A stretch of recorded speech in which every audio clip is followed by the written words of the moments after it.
Ladies and gentlemen, welcome to a special stream that we're going to have back-to-back championship games. We got playoff football, baby. I'm your standard play-by-play host, CMass, and I've got the humble host himself here to go the whole way with me, and that's Connor mother-f***ing Rice. Connor, how you feeling tonight, man? I'm feeling pretty good, especially after that introduction. My goodness. We had last night what I think is one of the best game days in the history of the Better League. Just incredible playoff game after incredible playoff game. It was really solid level of gameplay all the way through. And I'm really excited for this, man. I mean, I'm not sure any of us thought that young Alex and Cloud necessarily would be in positions they're in, but they've definitely proved themselves worthy of being here. And then on the other side, of course, at least for this AFC championship, Cody, the number one seed in the AFC, I think the best overall AFC user throughout the course of the season. I'm really excited for this game, man. I don't really know what to expect because young Alex has just been really, really solid all the way through, especially with that hard schedule he played. So a prediction doesn't really come to me immediately because I wouldn't be surprised no matter what happens. Well, little Alex really doesn't like your pick already. We got a lot of people in the chat. Connor, you're already spamming caps, dude. Come on, man. Don't make me get Nightbot back in here, boy. I don't let people know. Yeah, but now you can see, people that were complaining. We take feedback here at Better League Network. This one, honestly, we'll talk more about the NFC game later, but this one's tough because it's just like, you just don't know what you're going to get from this young Alex Bills team. You know what you're getting from Cody, okay? This guy's been in the league for a while. He's been doing his thing. He's got Super Bowl wins. Alex, man, he's just kind of a little bit of an unknown. I mean, you might know what he's going to bring to the table, but it's just like, is he going to show up under the bright lights? We don't know. He hasn't been there. Somebody that's been a surprise for us this year. Young Alex is going to come out here and potentially get to his first Super Bowl and beat a very good user to do it. Yeah, really, really impressive stuff from young Alex, as you said. I think, again, no one really thought the young Alex was going to be here. And once he did make the playoffs, I think people met it with a certain level of skepticism. Of course, you remember Dan calling him the Ohio one and doneer, but he's really proven himself to get here, man. I mean, definitively outplayed Morty, and in my opinion, definitively outplayed Justin, even though that's a bit of a tighter game to get here. He's definitely put together two solid performances to get to his AFC championship in his first ever Better League playoff run. And, this is what makes Madden League so exciting. You've got the underdog. He's made it here. I'm really excited to see how he performs under the bright lights. I'm not expecting him to collapse under the bright lights. I mean, again, he played very well against Morty. He had a couple hiccups against Justin, but overall, again, definitively outplayed Justin. I'm expecting a solid performance from young Alex. And then, as you said, of course, Cody has been here plenty of times. He's got the playoff experience, so we know what we're getting from him. Yeah, I don't expect him to just kind of take it, And he's saying I'm hating in the chat. I feel like all I said was I just don't know what I'm going to get. Just don't know what I'm going to get because I haven't seen you here yet. So he's a little hopped up now. It's all good. He's all hyped up on Mountain Dew or something, like he's going to get me like a spider monkey. But yeah, I mean, I'm looking forward to this matchup. I mean, like I said, we talk about the NFC later, but we know what we're getting from those two users. But this one, you don't know what you're going to get from young Alex, and I hope that he shows up in a big way, and we'll see a good game. Because if he shows up in a big way, I feel like what he really needs to do is he needs to come out aggressive and strong and score. Because if he falls a little behind, I feel like that confidence could waver just a little bit. And you don't want to fall behind against an experienced user, although we've seen a lot of comebacks as they are starting to join the lobby here shortly. But Connor, I know you haven't really given us a prediction yet. I feel like I know where you're going with this because you have a little bit of a bias. But who do you think is going to end up pulling away this game? A little bit of a divisional bias, right? But ultimately, I do think Cody's going to pull this one out. He has the more playoff experience of the two. He's been, again, very solid, especially in the second half of the season. First half was a little shaky. Remember they suffered a couple of upset losses, just like any user has in this first season, of course. But I do have Cody pulling this out. I think it's going to be close. I think young Alex is going to put forth a very strong performance, but ultimately I'm going Bengals by a touchdown in this one. And I think that's fair. I could definitely see Alex pulling this away because it depends on what Cody's going to show up. Is regular season Cody going to show up, or he's trying to get Joe Burrow yards and he's just been kind of used to that all season long? Or is playoff football Cody going to show up where he's going to pound it with Joe Mixon and try to be conservative, because I feel like if playoff Cody shows up, Cody should win. But if regular season Cody shows up trying to get some stats for Joe Burrow, we could see some problems against this Bills secondary, led by, Obi Melifonwu. We got ourselves Tre'Davious White, and then we've got ourselves somebody who just kind of came out of nowhere, didn't really deserve, but Levi Wallace. I mean, based on his ability, his overall, you wouldn't think he'd be getting so many interceptions, but he has. I guess everybody avoiding Tre'Davious White, but that secondary is nothing to take lightly to, and it's got a lot of speed of linebacker with Tremaine Edmonds and then White as well. Just tons of speed as they're about to get rolling here. But like I said, just really depends on which Cody's going to show up. Is it going to be ground and pound, or is it going to be aired out? And also depends on the weather too. Yeah, it absolutely depends on the weather. I'm a little worried about what we're going to see here in this Cincinnati, Ohio game. Yeah, that's one thing we got to remember about Cody. He has not been, as you said, the most efficient passer in the world in the regular season. Cody claims that he was just trying to get Joe Burrow to the X Factor, an X Factor dev, and he succeeded. That's good for him. But you got to remember, even in the playoffs against Austin, and unfortunately, I can't give you all the exact stat line because Austin pulled the plug. Shout out to Austin on that one. But I do believe Burrow threw 3 interceptions in that game too. So it's not like, even when Cody was in quote-unquote playoff mode against a user he knows very well in Austin, it's not like Burrow had the most efficient game in the world, too. So I do think we will see Cody make mistakes. I don't think it's going to be like a perfectly efficient game from him. I still, again, have Cody edging this one out. But, don't expect like a god-tier performance from Cody. Also, don't expect a god-tier performance from anyone, because that's just not where anyone's at in Madden 21 so far. Two good users from this season. So I wouldn't expect either of them to just completely drop an egg. And Dan says, according to the league vote that he did in the poll or the voting booth, the league predicts little Alex to win on a 6-5 vote. That's interesting. Yeah, that surprises me a little. I thought the vote would slant more overwhelmingly towards Cody, honestly. But again, you got to give respect to the underdog. You got to give respect to the young dog. Boy, we got a snow game. Yep. And I feel like this benefits Cody more than it benefits little Alex. Just because little Alex, I mean, he's got Singletary in the back. Because, obviously when the snow comes, you think it's going to be more of a ground and pound type of game. And we've got Joe Mixon versus Singletary. I feel like it kind of leads towards the Bengals offense there a little bit. But here we go, as we're going to go ahead and kick this one off here. Both of them wearing solid colors. That's respect right there. Because they knew there'd be a chance for a snow game, and they chose not to wear all white, because I feel like that's somewhat of an unfair advantage. So both wearing solid colors, and I appreciate that. Yeah, 100%. I mean, remember in the last, I believe, AFC Championship game, second to last of the Madden 20 cycle, where Ocho came out wearing all white in a snow game, and he beat Cody something like 41-3. It's tough to throw against all white, but I'm really excited for this game. Let's see how it goes. And Dan says Cody 100% told Alex to go color rush. I believe it was Mixon gets the handoff inside zone, and we got a flag immediately on White, and that's going to be a face mask, 15 yards, going to get him to the 47-yard line, 1st and 10. That's tough, because I doubt Buffalo turned on aggressive tackling, especially this early. But, playoff football, there are going to be penalties called. You just got to, if you're young Alex, tough break to open up the game, but you just got to, sack up here and deal with it. That's all right. I mean, so like I said, it looks like, obviously it's only been one play, but initially comes out with the run here, like on this snowy day here in Cincinnati. Wind chill, -15 degrees as we've got it here. So both teams are used to cold weather, so not really an unfair advantage for either of them. As we see Higgins coming across the field for Clemson Tiger there, 2nd-round pick for the Cincinnati team. He drops back against his 4-man rush. He's looking for Higgins, but it's not there. He's just going to throw it out of bounds, 2nd and 10. Yeah, good job there by Alex taking away the drag route with his user. I personally did the same one open. And I do think, despite the fact that it's a snow game, despite the fact that we have inclement weather and the -15 wind chills, he said, I do think Cody's going to come out slinging the ball. We know he has a lot of confidence in Joe Burrow. We know he has a lot of confidence in his passing game in general. I do not expect him to go like super ground and pound, even with the snow. And the difference will be John Ross.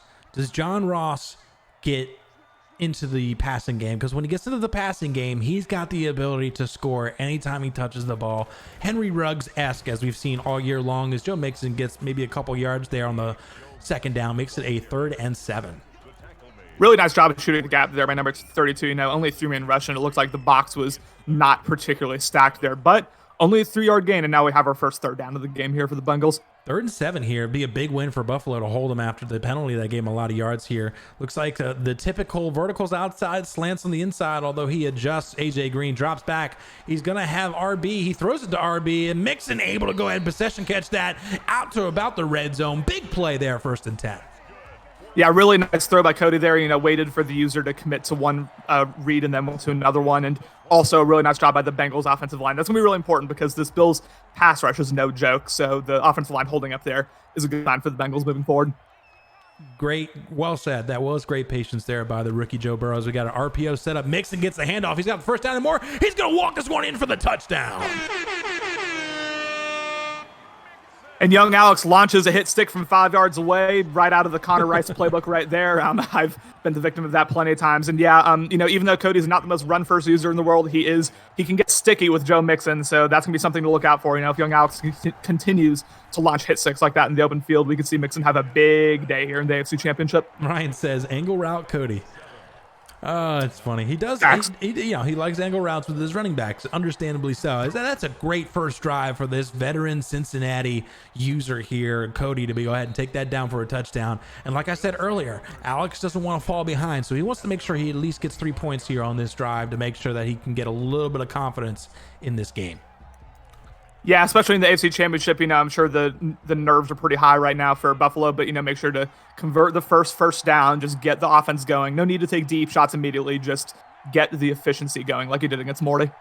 He's got Keenan Allen and he's got Stephon Diggs. So if we're going to see a man-to-man defense from this Cincinnati team, which he audibles to his zone, it'll be tough for them to hold both of those guys. Yeah, you're absolutely right. That's a bit of a mismatch as the Bills' wide receiving core versus the Bengals secondary. I agree. I don't think there's a Cincinnati defensive back that can cover them all. I do see a superstar out there. I don't know who it is. As the handoff here is going to be able to go ahead and get the first down on the reach. A 10-yard run there by Homer. Travis Homer, I believe. Good stuff there.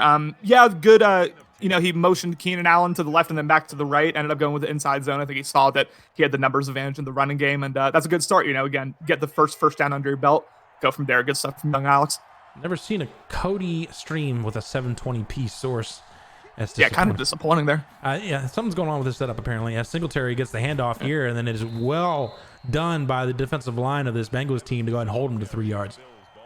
So this is interesting because both against Morty and Justin, we saw a pretty pass-heavy approach from this Bills team. Devin Singletary did not get a lot of touches, but of course, who knows whether this is the snow impacting it or whether it's a Cody-specific game plan. 2 straight rushes to open up the day. We've not seen Josh Allen throw the ball yet. Josh Allen, a pistol. We may see the first pass here. He's making a few audibles like he is, and it's going to be an RPO. He's going to go ahead and hand it off to the running back. He's going to be brought down for the loss there by number 59, and that's going to be a 3rd and 8. Yeah, it didn't really have a whole run through there. Good stuff from the Bengals run defense, so making sure to contain the gaps there. And now first 3rd down for the Buffalo Bills, first 3rd and longish for the Buffalo Bills. He's going to have to cook something up here in the passing game, I would imagine. Just don't panic if you're young Alex in this situation. 3rd and 8 here. Keenan Allen's been a huge target for him in the playoffs, but keep your mind open for Dawson Knox. Dawson Knox had a great season so far, and you see Cody kind of staying right around that guy as he's going to go ahead and throw it up deep. Triple coverage on Diggs, and that's going to be intercepted by number 24. Von Bell's going to go ahead and bring this one back. It could be a pick six, Gordon Connor, but he's not going to be brought down to the 36-yard line. Huge play by Von Bell, former New Orleans Saint. Every pick could be a pick six. That's absolute fact. And it's a tough read there from Buffalo. I mean, I get, 3rd and long, you're trying to force it, trying to trust your wide receiver. But as you said, that was into triple coverage. Not the best read in the world. And I think he actually would have had the crosser open there if he had waited another couple seconds. But regardless, we'll never know. First 10 at the 36. Yeah, it turned out to be just a really crappy punt. Let's be honest. So it's going to be a 1st and 10 here at the 36-yard line. Here comes the handoff to Joe Mixon. Joe Mixon completely bottled up there and then tackled by number 93. I believe that's Trent Murphy for a 2-yard gain. Yeah, really nice job shooting the gap there by young Alex. He got right through the offensive line. The running back picked him up at the last second. Only 3-man rush there, and you're able to hold him to a 2-yard gain to the running game. That's pretty solid. And again, got to make Cody one-dimensional. Got to make him pass first because I think Cody will make mistakes eventually. Just, again, can't let him tee off with Joe Mixon all day. I just know, although Dan will always say he's focused on his current opponent, but I feel like he's taking notes right now. As we're going to see a play action. He's going to go ahead and audible some of those comebacks. He's going to drop back, clean pocket. He's got A. He doesn't see him, so he's going to go ahead and throw it to X, who also is open. AJ Green brings this one down short of the first down. That's going to be 3rd and inches. Good stuff there again. Only 3-man rush. We have not seen young Alex really send pressure yet, like a man blitz, zone blitz, something like that. And this Bengals offensive line is giving Cody all the time in the world, and that is not a recipe for success, if you're the Buffalo Bills. And here comes a handoff to Joe Mixon. Joe Mixon just gets completely laid out by Tremaine Edmonds. He needs some milk. What a hit by Tremaine Edmonds, and that's exactly what young Alex needs, and it looks like Cincinnati going to go for two here, or go for two. He's going to huh? go, go for two, go for the safety maybe, but he will go for it on fourth down here. I like this early aggression here from Cody. I assume trusting the run game here, especially in a snow game. I think he'll be able to pick up 1 yard here. 4th and 1 here, and this will be his coach's decisions because other than that, he has no other reason to go for this. So this is coach's decision early. Do you like him using this coach's decision so early? He's going to throw it outside. Caught there by Boyd, former Rutgers wide receiver, 1st and 10. I actually do like using his coach's decision this early, and the reason for that is I think if Cody can get up by 2 touchdowns, up 14-0, that really, even early on, that puts a lot of scoreboard pressure on young Alex, in his first conference championship game. I like this. I like applying the pressure here from Cody early. He knows he's the favorite, and he's trying to let young Alex know about it, 1st and 10. And you mentioned earlier on the last play that you haven't seen a lot of pressure from this Bills team. And from what I've seen, that's not really his game. He kind of sits back in zone, expecting his players to make some plays for him as A's open underneath. He doesn't see him. He's going to go ahead and be patient. He's going to be brought down by number 57, and that's going to be Epineza. What? There's 57? That's an ugly number. 2nd and 22.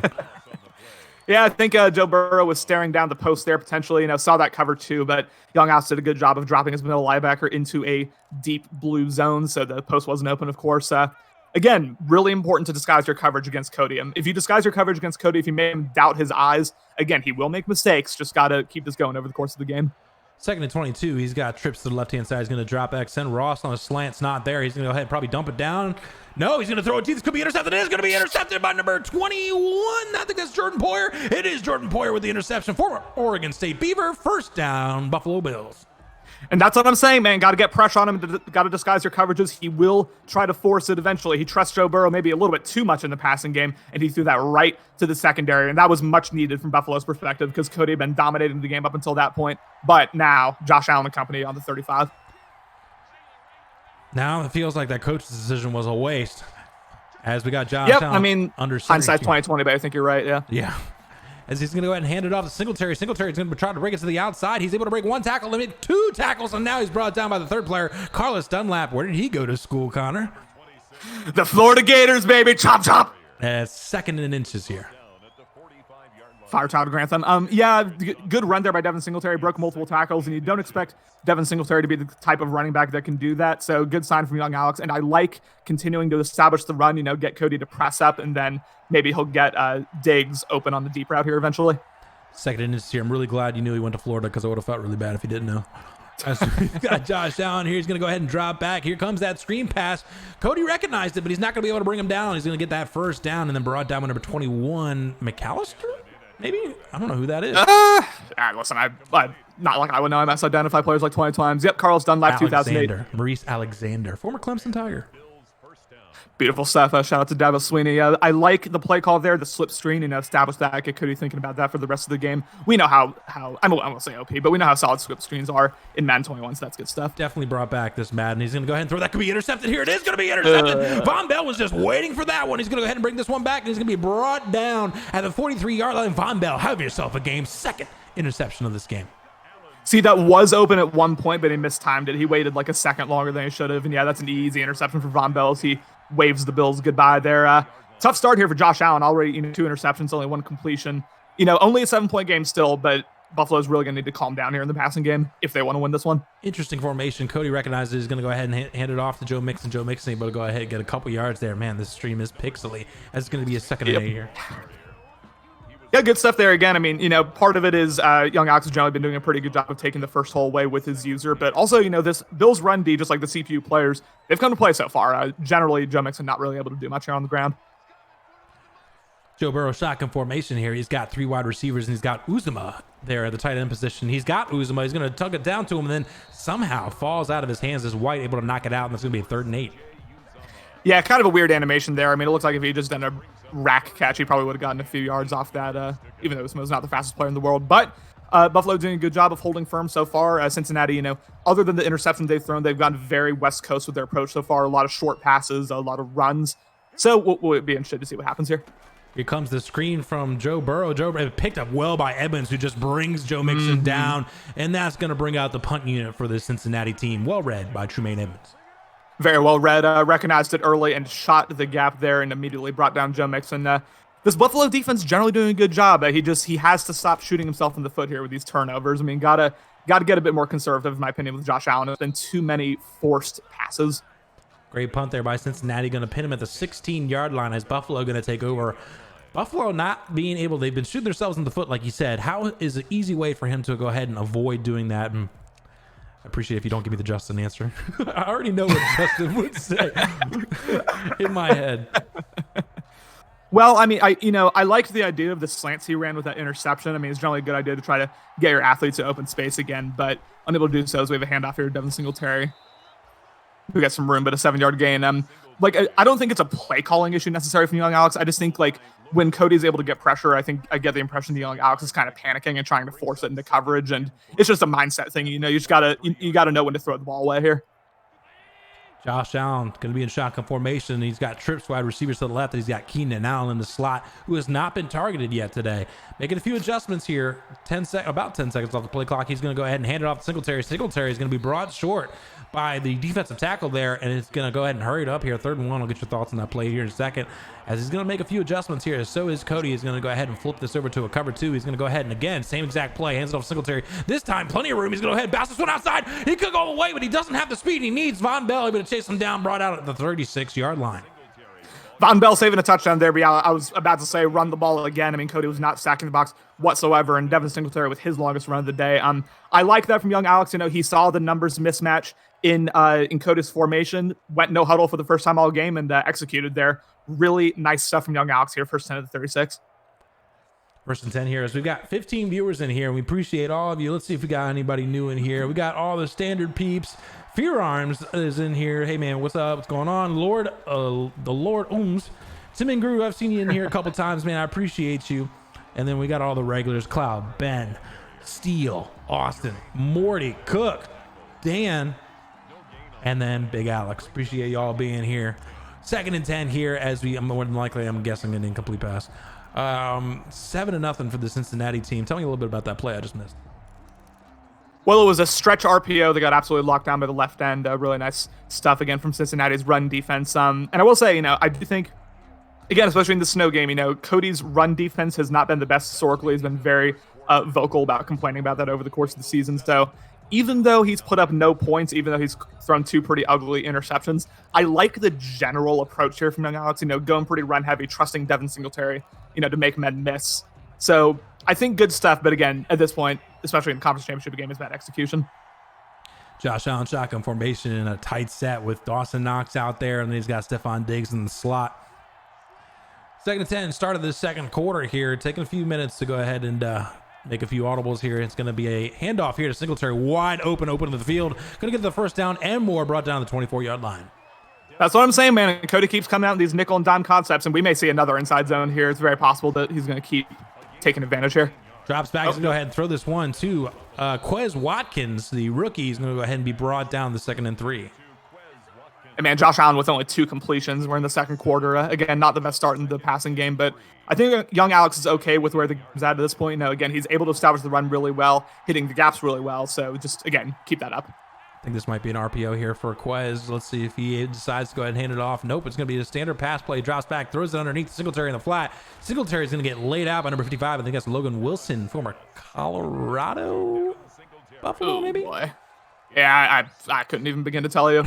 Watching Colorado football isn't high on my list of interests. Me neither. But yeah, I think it's kind of tough from Cody's perspective because it's like he set a flat to that side. Wyoming. That's where. Okay, good. Yeah, well, that's even lower on my list of interests. Roll out by Josh Allen here. Hopefully he doesn't force it. He's going to go ahead and run it, get a few yards he can. Able to get 5 yards there. Going to be a 2nd and 5. Smart from Young Alex. There was one route that was a little tempting there. May have been able to fit it inside the smallest of gaps there, but did the right thing there. Kept it with Josh Allen, gain of 5. And I find myself on the 6. Again, red zone offense is going to be imperative. Put 7 on the board whenever you can against Cody and put a little scoreboard pressure on the Bengals here. 2nd and 5 here. He does not have to get into the end zone to get a first down, although that would be pretty much just short. There's going to be a pistol formation here from Josh Allen. Making a few adjustments, about 10 seconds left to play clock. So he's going to have to get this off fairly soon. Cover 2, it looks like from this Bengals defense. He's going to go ahead and hand it off. It looked to 35, but Wilson was just waiting for it, tackle him for a loss. Homer not able to get anything, 3rd and 6. So I don't know if that was a read option or if that was just like kind of a weird animation on the running play, excuse me. But Josh Allen would have had a wide open crease there for the touchdown. Again, I don't know if that was young Alex misidentifying the coverage or not, but tough break there. Loss of one, excuse me. It certainly looked like a read option and set up like one, but we'll never know. He drops back. He's going to throw it. That could have easily, I thought, could have been intercepted. Man. It falls to the ground, and it looks like we're going to get the field goal unit from this Buffalo team. Yeah, it's another instance where Josh Allen tried to force it into coverage. Really tough there from the Buffalo Bills. Not the best red zone offense in the world there, but, got a bit bailed out there by the dropped interception. Now they will settle for 3, make it 7-3. And given the way young Alex has played so far, especially in the passing game, to only be down 7-3 at this point, I think you'll take that if you're the Bills. That's a good point, and I feel like that was a play design issue. I don't know if he audibled the slot to go on a streak there, because the streak was there, but the problem is that the person, because there's a slant coming right underneath, and the person that was covering the slant was the one who ended up knocking it down. So if he had just sent that guy to the outside or underneath, he would have had that wide open. So that was kind of a play design issue, in my opinion, but nonetheless, he's able to go ahead and get 3 points there. Luckily, it was not intercepted. He's going to see a 1st and 10 from the 25-yard line for this rookie. Joe Burrow's had himself a year. He will be bumped up to X Factor Pro Bowl year for this Joe Burrow. Drops back, gets his 4-man rush, sends it underneath to John Ross with all the speed in the world. Able to break a couple tackles there and then brought down to the 45-yard line. Yeah, Cody's going to keep taking those drag routes all day if you give them to him. He loves getting John Ross in open space with those drag slants, etc. He's really good at it too. So. And again, another instance of young Alex launching a hit stick when he shouldn't have, giving him an extra 10 or so yards. Popped up to 20 viewers. Thank you all for being in here. Make sure you hit that follow button if you're not already following us so you don't miss an action. Joe Mixon able to go ahead and get a couple of yards there, making it a 2nd and 7. Mixon missed a hole there. If he had bounced a bit more to the left, he would have had wide open, I won't say green grass because of snow, wide open white plains, if you will. But regardless, decent 3-yard gain there. Again, the Bengals run game, I'll be interested to see how Cody continues to try to get it going, because so far Joe Mixon has not had the best game in the world. Joe Burrow shotgun here. He's got, looks like he's going to be sending Ross up the middle there. If he throws to the outside, he could have it. He's not going to. He's going to go ahead and throw it. That could be intercepted. No, it falls to the ground. Tremaine Edmonds not able to bring that one in. 3rd and 7. Cody loves forcing those passes to the sideline. He did that a lot against me in our two divisional games. Excuse me. I don't know what it is. I don't know if he thinks he sees, the linebacker drop down into a hard flat or whatever, but that has been an issue for Cody historically. And of course, that was how Joe Burrow threw his interception earlier. So just keep that in mind if you're watching this game. And he threw it across the field too. He was on the right hash and threw it to the left sideline. So that's a tough throw, especially with somebody with 86 throw power. Burrow drops back. He's got he doesn't see him. Now he sees him a little late. So that is going to be intercepted by Melifonwu. Melifonwu, former Connecticut Husky, able to be brought down to the 49-yard line. Again, man, Joe Burrow trying to force passes, and as I said, he was briefly open, but he also would have had the deep end route there if he had just thrown that at the exact same time. Instead, you can see AJ Green crossing over there, but really nice there. Again, this Bills secondary is really good, not quite cloud good, but it's still really good at jumping those long passes. And Cincinnati with their second turnover, again, not the best offensive start for either user so far. Buffalo's defense, just keeping them in the game with these interceptions. They're doing a fantastic job. Like I said earlier, which Cody are we going to get? We're going to get the ground and pound, or we're going to get the pass heavy? And it looks like we're getting the pass heavy version, and it's led to interceptions. That's what I'm saying, yep. He could have him if it's a good pass, and it is a good pass. He's going to be able to get that one. Stephon Diggs, former Terrapin from Maryland, able to get a big gain there now at the 25-yard line, 1st and 10. Really nice touch there by Josh Allen. Led him perfectly into that 26-yard gain. That's Josh Allen's longest pass of the game. And all of a sudden now Buffalo finds themselves, again, within the opposing 25 here. Just, relax if he gets in the red zone. Don't try to force it like he did last time. But I like, again, this young Alex offense has looked better these last couple drives for sure. Pistol, again, last time he was in this, there was a weird reoption. Let's see if he changes it up a little bit. Pistol here he's got 2 running backs in the backfield. It's going to be a handoff here to Homer. Homer able to go ahead and get to the outside, but 26, I believe that's Trey Waynes, able to go ahead and bring him down. Is it just me, or does Travis Homer look way more explosive than Devin Singletary? Like, he seems like he's got a lot of speed on him. So given that, I'm a little surprised why Travis Homer isn't the starter right now, but I'm sure Buffalo knows what they're doing. I'm sure young Alex knows who to go for. But regardless, a nice first down run there, making a manageable 2nd and 5. It's been a fairly good split between the two. I think Singletary might be a much higher overall and a better receiving back potentially, but Homer, no slots as we've seen in this game, but Cincinnati's not really the bar we want to hold running backs to, because this run defense has been bad all year long. 2nd and 5 here. Josh Allen with a bunch over the right-hand side. Dawson Knox, we have not seen get the ball yet as he drops back. He's got us underneath. He does sit underneath to Quez Watkins. Watkins able to get the first down right around the 11-yard line. Yeah, it looked like Cody may have been a little bit paranoid there about guarding the deep ball, but he had it well covered with his safeties. Left the slant open, and Buffalo hit it right in stride. First 10 here at the 11. Again, Buffalo doing a good job moving it to the Cincinnati red zone. Now it's about converting and putting 7 on the board here in these red zone opportunities. And we see Cody making adjustments to his hooks and stuff like that in his zones. I have yet to do that. I don't know how well that works. Tell me in chat for the the experienced users that use that a lot. How much of a difference does that make? As the AI, does that actually make a good difference? Let me know in the chat, and I might actually pick it up as we see a decent run there for 2nd and 6. Yeah, I couldn't tell you. I never touched the drop. That's why I didn't ask you directly. RPO, hand off to Singletary. Singletary could bring this one in. Breaks one tackle. Touchdown. Devin Singletary. Beautiful play call there. Saw the stacked box and went to with an outside run. The first touchdown here for Buffalo. And again, you get the impression that young Alex can even play a lot better than this offensively. Oof. It's been Lawson. That's actually kind of a big deal for Cincinnati. Yeah. He's one of their best players. But yeah, you get the impression that Buffalo has not really hit their full stride offensively yet, and that yet they still find themselves with a 10-7 lead here. Good stuff from young Alex. Brian asked in the chat, Super Bowl tonight. There will not be a Super Bowl tonight. We will advance to the Super Bowl, but more than likely the Super Bowl would be tomorrow time, TBD. As Cody, I feel like he needs to get back into the run game.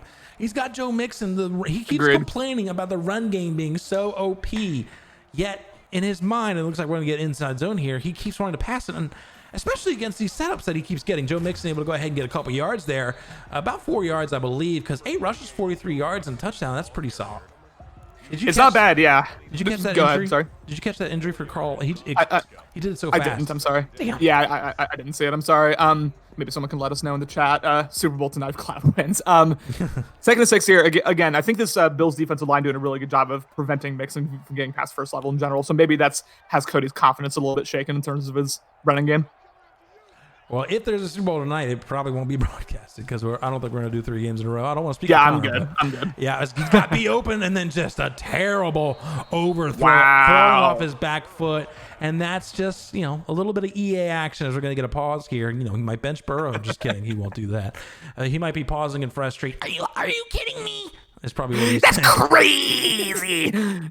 Yeah, I mean, you rarely, especially in this, with these sliders, where you see, 60-something overall quarterbacks like Cole McDonald throw hot dots. That's kind of tough from Cody's perspective. Even though it is a snow game, I mean, Burrow just airmailed that by like 10 yards. So is your stream buffering a little bit? Okay. Yeah, it's back. Yeah. But yeah, that's tough because he definitely was open for a first down there. Tough throw. Both quarterbacks not having a great day. Less than 50% for Joe Burrow. For somebody that's been, I wouldn't say the most efficient, but he's been pretty efficient for the AFC quarterbacks this year.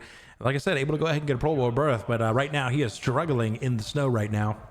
Yeah, and I'll tell y'all again, and not to be overreactionary, if I'm young Alex, I absolutely love how this game's going so far. Like, absolutely perfect, in my opinion.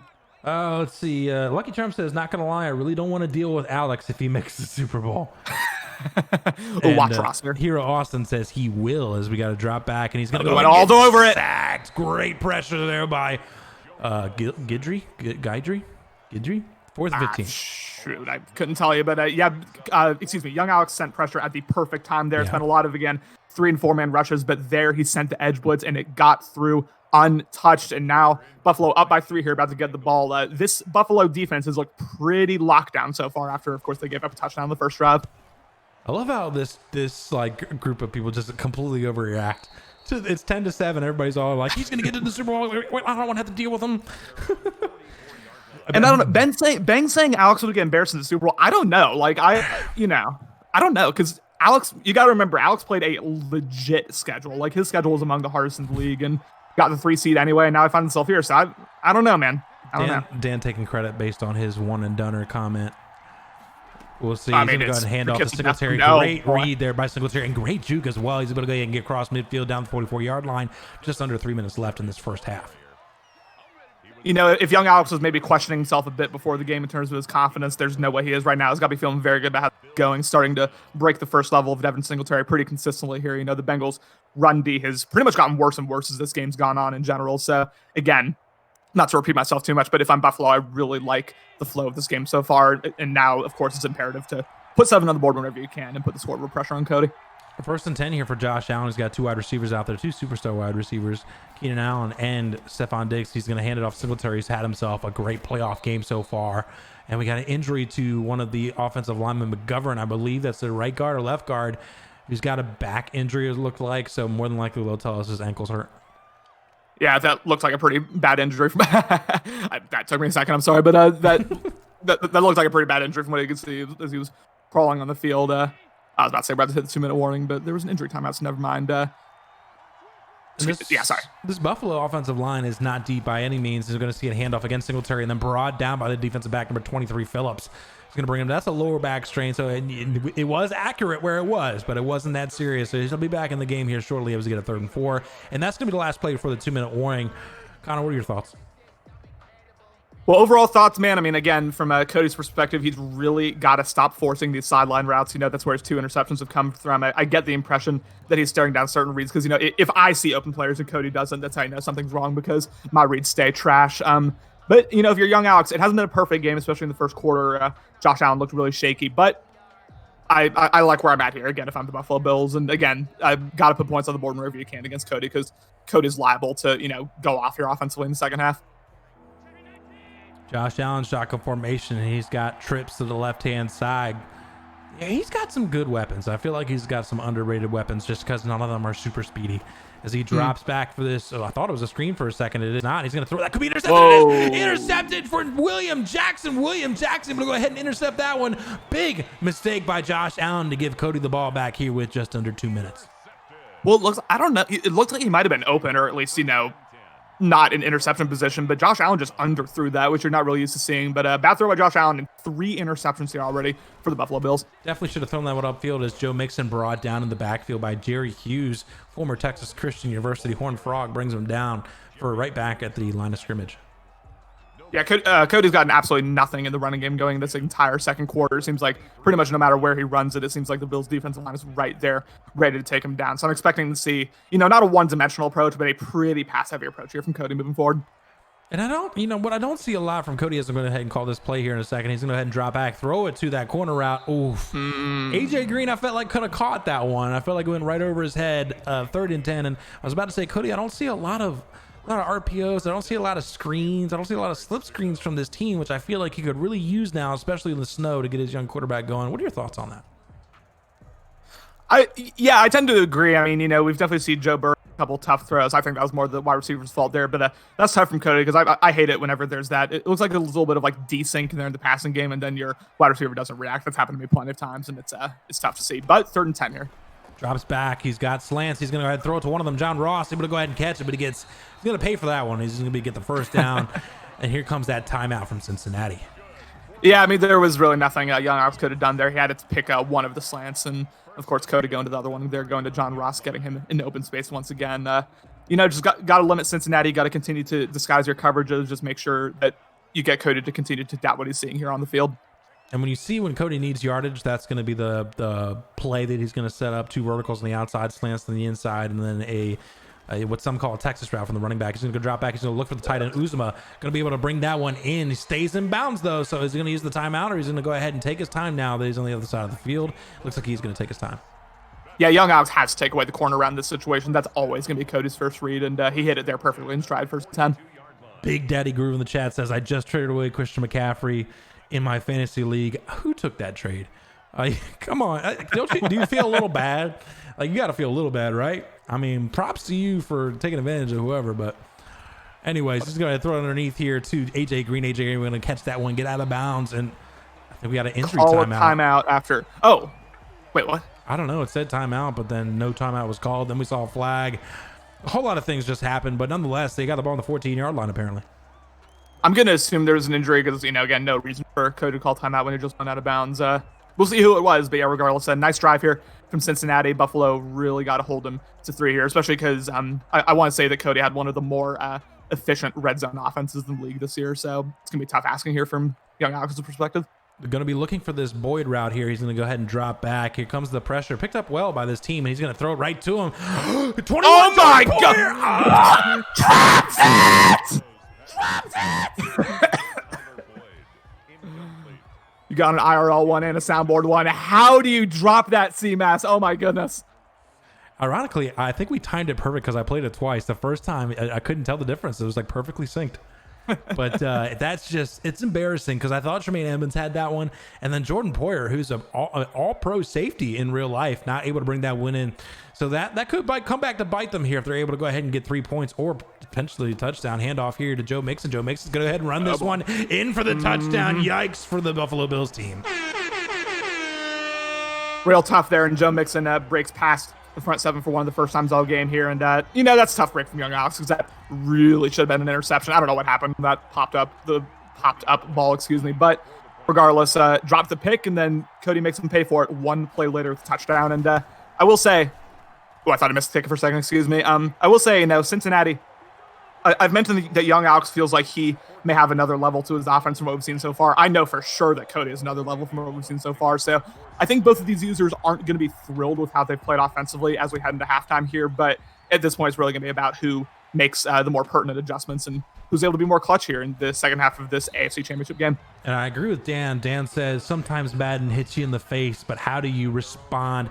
And, both these users, because while Joe Burrow's like a couple overthrows weren't as costly as that last play we just saw, we've seen kind of EA affecting both of them so far. But that drop pick in the end zone, definitely a bigger impact as we see Josh Allen drop back, and it is going to be a handoff to Singletary. He's brought down by number 76, and we're probably going to see that's the last play of the first half. So Connor, your thoughts on this first half? And you kind of went over it just a little bit here in a second, but what do you think both teams really need to do to kind of take over in the second half?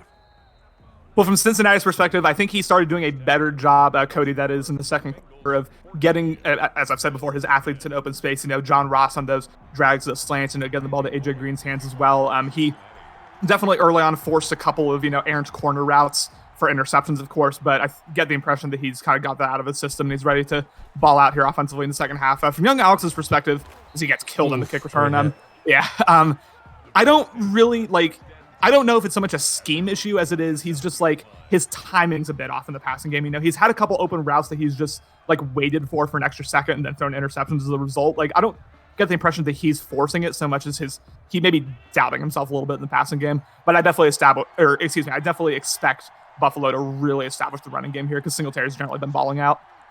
Pistol formation here. No deep blue on this cover 2. Let's see if he's able to go ahead and read that when he drops back. He's got a man, and it's a screen, so he didn't see it because he wasn't looking for it. So that was still a good gain there. Maybe 2nd and 5. Yeah, some users, maybe myself, will just stare down the running back the whole time there. Don't even look at the rest of the field. But it would have been off his back foot anyways. Yeah, 100%. Although I have seen some dots off the back foot. Shout out to Hero Austin in our game. But 2nd and 5 here, the 31. Not a bad start to the drive, but as I said, maybe a bit of a missed opportunity there in the passing game. You don't see him, as far as Cody, miss those opportunities as far as getting the players in the right position as Singletary. Going to be close to that first down. I think they're going to give it to him, and they are not. It's going to be a 3rd and inches here. If this is anything other than slamming Singletary up the middle, I'll be surprised. But maybe a bit of a tough spot from that play. Excuse me, I'm tripping here. But 3rd and inches here at the 36. Oh yeah, especially given this defensive look, I am expecting an inside zone for sure. And it is not. Okay. So he drops back. He's going to go ahead and throw it underneath. Oh, my. Say it. That could be a pick 6, boys. Let's go. Von Bell, his 3rd interception of this AFC Championship. He has by far been the player of the game, the former Ohio State Buckeye, able to make his presence known, potentially giving Bengals a 21-10 lead.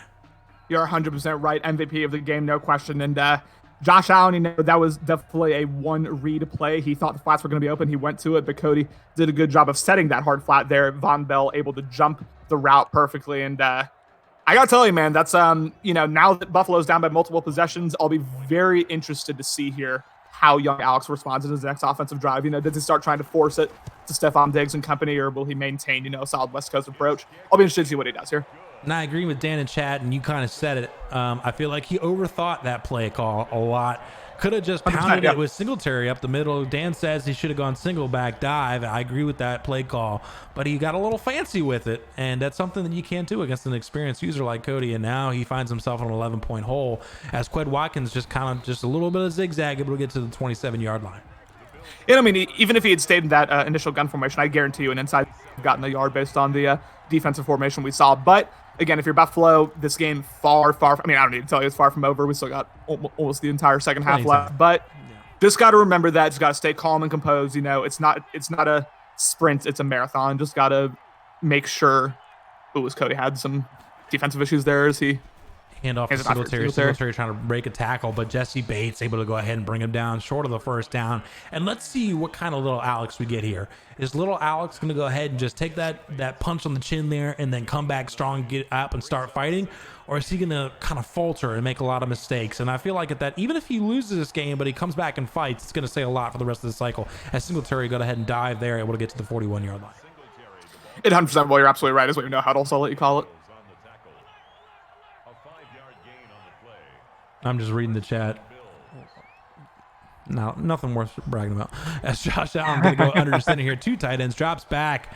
This is developing late, but then Dawson Knox, I believe, yes, able to go ahead and finally, looks like, and that ball just kind of went all over the place, but they're going to go ahead and give him a first down. Yeeted it into row Z there after the play was over, I was about to say, but but yeah, nice job there, as he said, let the route develop, get it into Dawson Knox's hands for a first down.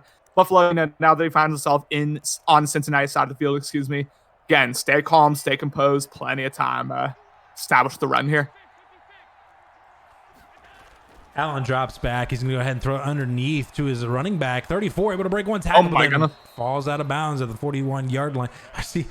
I'm proud of you guys here in the chat because usually the stream chat would just be lit up in Slack, and right now it's just Cody basically talking to himself.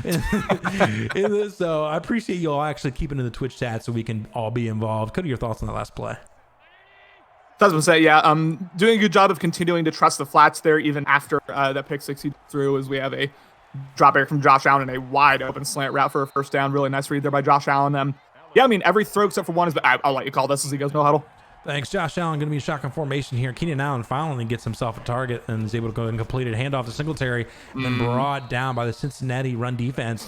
While it's 17 rushes for 123 yards, I feel like they've done a pretty good job, but it's mostly because Josh Allen keeps throwing interceptions. I believe 4 interceptions so far this game. Yep, I think if Josh Allen had just gone with a far more conservative passing approach so far than he had, we'd be looking at a very different scoreline right now, like a very different scoreline. But it's not the position we find ourselves in, but young Alex keeping himself in this game. Josh Allen with play action. He's got Dawson on. Oh, wow. Tough. Yeah. That is tough. And I mean, to be fair, Joe Burrow had that same situation. And Morty just joining in. What did I miss, Morty? I'll kind of go ahead and give you that pass you just saw. We've seen that on both sides. The biggest play of this game has been a pick 6 by Von Bell, and the other biggest play was what could have been a dropped interception in the end zone by Buffalo, which then the very next play became a Cincinnati touchdown. So basically, Buffalo has been keeping Cincinnati in this game right now because their offense has not been efficient, but the defense has done a great job intercepting Josh Allen. As we've got them in the red zone now, he's going to drop back against his 3-man rush. He throws it immediately up the seam. Dawson Knox able to catch that one at the 4-yard line. Here comes the hurry up. I'll get your thoughts here in a second as Josh Allen's going to go ahead and make a few adjustments. It looks like a man blitz coming from the Cincinnati team. Easy to read because he's making it fairly obvious, although we might get an adjustment here after we see this audible. There it goes, and he's going to go ahead and hand it off to Devin Singletary. He's going to walk in for the touchdown. Really nice drive there from the Bills to respond. Cody keeps coming out in this nickel 3-3-5. We're going to see young Alex do that a whole lot. Continue to go with a no huddle, continue to try to establish the run and keep Cody on his back foot defensively. I really like the approach that young Alex took there. Of course, touchdown Bills, and we'll see if he can make a 3-point game here with this 2-point attempt. Absolutely, as Josh Allen's going to go under center. It looks like a stick concept. He drops back. He doesn't have anybody. He's going to head and roll out. Nobody there. Going to head and throw it because the worst case scenario is interception, which it falls to the ground. Down by going to be 5-point game here. And I had something I wanted to say. Oh, little Alex. I mean, that drive really says a lot to me about this kid. He throws the interception that's returned for 6. He comes back, goes down the field, and then you see Dawson Knox wide open. He completely overthrows him with Josh Allen. A lot of users have been just so frustrated and made a mistake. He's able to go ahead and keep his composure, score a touchdown. While he didn't get the 2-point conversion, he basically answered, and that was a great job by little Alex. He's shown a lot to me, this user is. Yeah, really nice mental fortitude there by young Alex, as he said. Has had a couple breaks go against him this game as they have a power concept. Joe Mixon, watch Joe Mixon could break this one, and he's able to go ahead and do that. Joe Mixon, former Oklahoma Sooner, is going to go to the 10-5 touchdown, Joe Mixon. Whoops, hit 2 buttons at once. I got real confused there. I was like, well, what about that? Yeah, I mean, we were wondering, of course, when Joe Mixon was going to finally break one. He did there, and young Alex helped by, moving his safety out of the way there. That's a kind of a tough break from young Alex, but really nice run there. A 1-play touchdown to immediately put the scoreboard pressure back on young Alex. Damn, man. I mean, I feel a little bad to little Alex. You got to see better tackling, though. You got to see better tackling. No, 100%. Yeah, 100%. But Cody got a little sticky there on that run, and you see a lot of players doing dead lugs, a lot of players doing jukes when you really just got to get a little shifty there as Qued Watkins gets taken down right around the 26-yard line. Yeah, I actually think that was one of Justin's biggest issues against young Alex. Is a lot of times when he probably would have been better off just using the left stick and getting a little sticky there. Tried that dead leg in a situation where it didn't benefit him. And again, in a 1-possession game, who knows how that would benefit Justin moving forward. But if you're Buffalo, again, now ironically you kind of find yourself in the same situation as after the pick 6, just deep breath, still plenty of time. Just repeat what you just did, like the mental approach you just took, because we have a counter here that goes first. Singletary, have yourself a game. Singletary, he doesn't have the speed that you need, but he's got miles and miles of heart right now. Singletary able to break a lot of tackles right now, looking like Ezekiel Elliott here in the regular season, breaking tackles here from the Cincinnati defenders. Yeah, shocking that Singletary is the most hard on the field against a Cody-led team, but that's the situation we find ourselves in. First down to 37. Again, really good job of establishing the run here early. Sends Diggs outside, which tells me it's probably going to be a pass play here. He's going to go ahead and just kidding. It's going to be a handoff to Singletary. Singletary, wide open lane there. We'll get a good chunk of yardage there. 20 rushes, 145 yards, 2 touchdowns, 2nd and 3. Yeah, I think especially, with Travis Homer backing up Devin Singletary here, a potentially equally effective backup running back. I think we're going to see young Alex continue to establish the running game here until Cody proves that he can stop it. Josh Allen, he's got both running backs in the backfield, Homer and Singletary. This could be a screen. I think that'd be a good time for it. Making a few adjustments. We might see some crossers from Allen. He's going to go ahead and fake a draw here. He's got a man. He sees him. He's going to be able to get both feet in bounds, and he does get it. Dawson Knox, former Mississippi State Rebel. It would bring that one in. Ooh, I was about to start yelling because I saw that all the way, and I thought he was going to miss it, but really nice timing there. Got put it on a rope to Dawson Knox, and Dawson Knox doing a really good job here coming down with some of these, slightly contested catches. First 10 to 34. Again, Buffalo putting themselves in a solid position to score here in the third quarter.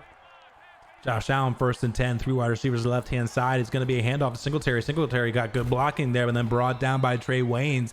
It would bring him down for a decent gain, 2nd and 7. Random aside, is it just me, or does it feel like Buffalo's had the ball like twice as long as Cincinnati throughout this game? Like, I feel like we haven't seen Cincinnati offense time, just in general. Yeah, in terms of like long extended drives, Yeah, we've seen pick sixes. We've seen, short fields from Josh Allen's interception. So, yeah, you're absolutely right. Buffalo does own the time of possession, but not in the way you'd like to. Yeah, no, 100%. Josh Not in the pick six play, definitely. Under center here, he's got to see a play action. He's got a couple all 3 going in the same direction. Interesting play call as we see a hit stick there, but Dawson Knox able to go ahead and catch that one on that first option, 3rd and 2. Well, I like it because he forced Cody to choose. Kind of like a bit of a levels concept there with those multiple crossers, and he forced Cody to pick one level, if you will, with his user, and then just went to the flats when Cody didn't guard it. So hey, I like that. Nice. Call this one. I'll be right back. For sure. 3rd and 2 here. The 26 is going to be really important for young Alex to pick up this 3rd down. Oh, man. I'm shook now as Josh Allen drops back, goes up the seam. Ooh, may have had it there if he had let him a bit more to the right, but unable to come down with it. And now decision time for young Alex, because a field goal still has this to be a 2-possession game. 4th and 2 at the 26. This is a perfectly legal time to go for it. This will not count as his coach's decision. So I'll be really interested to see what Buffalo does here. It looks like they will go for it. One of the biggest plays of the game here. Don't worry, I'm back for one of the biggest ones here for Josh. Yes, sir. 4th and 2 here in this situation.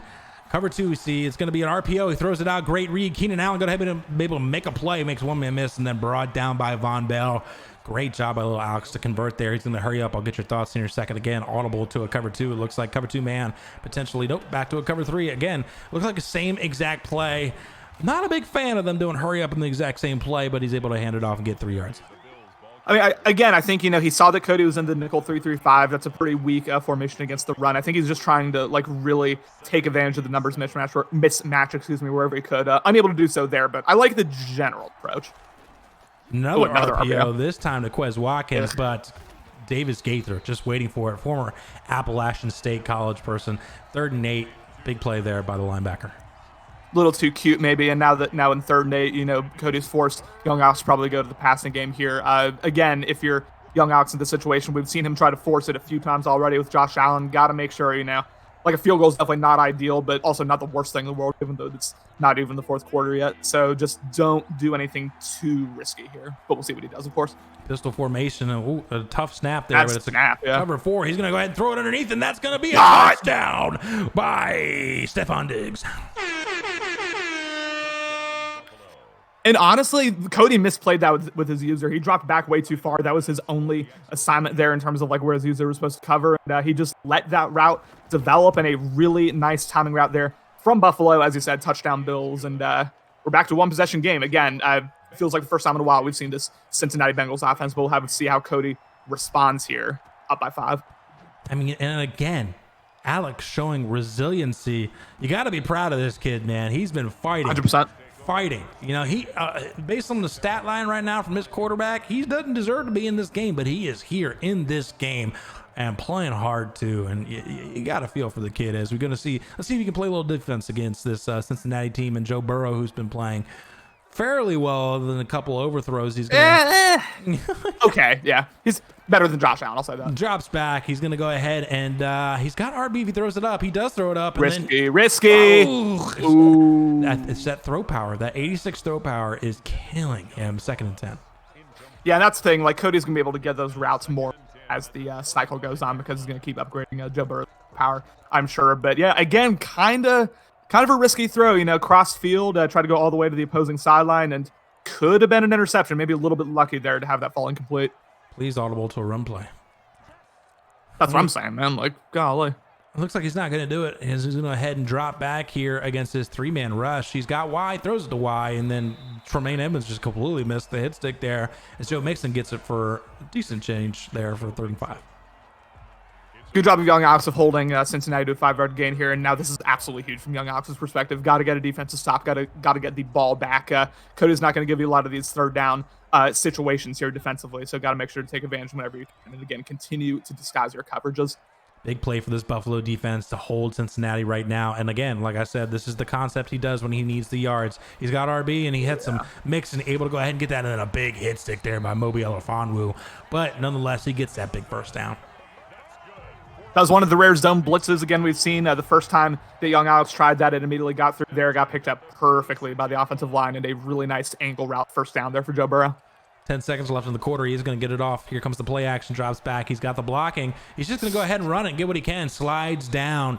Double tap Dex. I can guarantee you that. Gets 5 yards, 2nd and 5. And that's going to be the end of the 3rd quarter. Connor? Put your 4s in the chat, boys! 28-23. Natty. Really competitive so far. Again, I think both of these users won't be thrilled with how they've passed the ball, but we got a good one here in Cincinnati. Going to go ahead and throw the RPO out to John Ross. John Ross able to get the first down and more. Tries to juke back in, but again, Moby Elefonwu just laying the wood on these kids. 1st and 10. Nice play call there. You would kind of expect the Cloud Flats to do a bit of a better job there, although I think that's kind of just the RPO situation there. I think the bubble screen does not get very well guarded unless you do a hard flat, from my understanding. But regardless, 1st and 39 as we have a handoff to Joe Mixon. Mixon going to go ahead and break this 110. 5 again. Joe Mixon for a touchdown. And after what was such, a stale running game in the first half from the Cincinnati Bengals, now they've broken off 2 long touchdown runs in a row here with Joe Mixon starting to really establish the game. And again, I mean, if you're Buffalo, when you find yourself in those 3rd down situations, got to get the stop when you can, because Cincinnati not going to give you too many mistakes overall. 35-23 Cincinnati, and now Buffalo up against it here in the 4th quarter. Buffalo just keeps clawing back, but man, it's like a dog nipping at Cody's ankles, and he just keeps smacking him back. It just keeps putting him back in his place. And let's see if Alex is resilient, because it only really takes one stop if you're able to go ahead and do it. And you got 10 minutes, just under 10 minutes, to go ahead and get 2 touchdowns in these possessions here. Let's see if he's able to do it in this first one here. Josh Allen, shotgun formation, both running backs in the backfield with him. He's going to go ahead and send Singletary outside. Handoff, just kidding. Outside throw to Singletary, who's going to go and catch that. Yikes. And runs back another 4 yards. That's going to be a 2nd and 15. Yeah, I mean, you can't really complain there if you're young Alex, because he waited for that ball. I mean, Devin Singletary was never going to be able to juke upfield there and be able to stay in bounds. But, a bit unlucky there to lose 5 yards as a result. 2nd and 15 here. Again, I'm expecting Cincinnati. If I'm Cincinnati, I'm sending pressure right now. I'm trying to force Josh Allen to a stupid decision here and try to really claim this game here. Josh Allen, shotgun formation, bunch to the right-hand side. He's got his top 3 targets over there. Keenan Allen, Stephon Diggs, Dawson Knox drops back. Only a 2-man rush. Oh, sorry, there's the 3rd man. As he's going to go ahead and roll outside and dumps underneath the Dawson Knox, who trucks William Jackson. And we'll go ahead and get a decent chunk of yardage back. Going to make it a 3rd and 5. He's going to hurry up here. Here comes a man defense potentially from this team. Nope, it's going to go ahead and be a cover 2. He's going to make a few adjustments here. Back to a cover 2 man. Back to a cover 3. I don't know what he's doing at this point. It's going to stick with the cover 3, and he's going to head through. Oh my Von Bell goodness. could have had his 4th interception of the game, but instead falls to the ground, 4th and 5. Is it too early in your opinion to maybe go for it in this situation, or are you punting this and trusting your defense? It looks like it's going to come out at least and maybe go for it. Me personally, I mean, I feel like there's plenty of game left, and 5 yards is a lot of yards. Dan would probably say go for this, but me personally, I'd punt it. But it looks like Buffalo's going to go for this one here. They're going to go ahead and drop back. 4-man rush stays nice. Oh, I do not like that at all. I hate that decision. You only need 5 yards. You throw it for 20. Falls to the ground, and now Cody has the opportunity to at least get 3 points. They need a turnover. They can't let him get points whatsoever. You're absolutely right. I cannot make this a 15-point game right now. And I tried to go for the seam route twice in a row. Both times the secondary jumped in. We have, oh boy. Great I thought this was going to go for 6, honestly. Obi Melifonwu able to make a big play there as Jonah Williams gets hurt for the 100th time in his career. And it's going to be a 2nd and 5. Yeah, I mean, as you said, clutch tackle there to prevent the touchdown. But if this run game continues, young Alex is out of it at this point. A touchdown makes possession game, and if Cody's able to go up 3 possessions here, that's probably game. Weird. Oh my goodness. Big hit by Harrison Phillips, able to go ahead and bring him down in the backfield, 3rd and 7.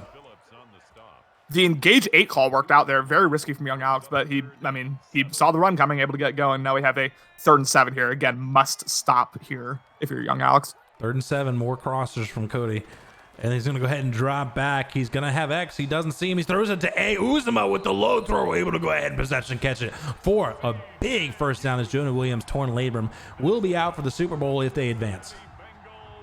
With the torn labrum, I'm pretty sure you would be. I'm pretty sure it's a multi-week injury, but we'll see. Yeah, nice throw there. And Joe Burrow was about to get leveled too, so he got that off at the last possible second. And now Cincinnati pausing, maybe trying to get their depth chart reconfigured here with the injury to Jonah Williams.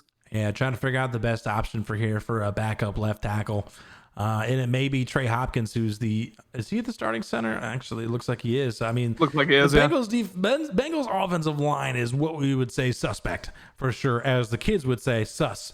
So tough for the Cincinnati team to have an injury to, I think, their best offensive lineman, Jonah Williams, former 1st-round pick out of Alabama. 1st and 10 here, that, it's going to hurt him for this game, but if he advances, it's going to hurt him more so for the next game, because that Cloud and Dan are going to be bringing that pressure against the Cincinnati offensive line. 1,000%. Yes, we're going to have 1st 10 here at the 12. Here comes the stretch to Joe Mixon. Joe Mixon brought down big hit there by Jermaine Edmonds. We need some milk.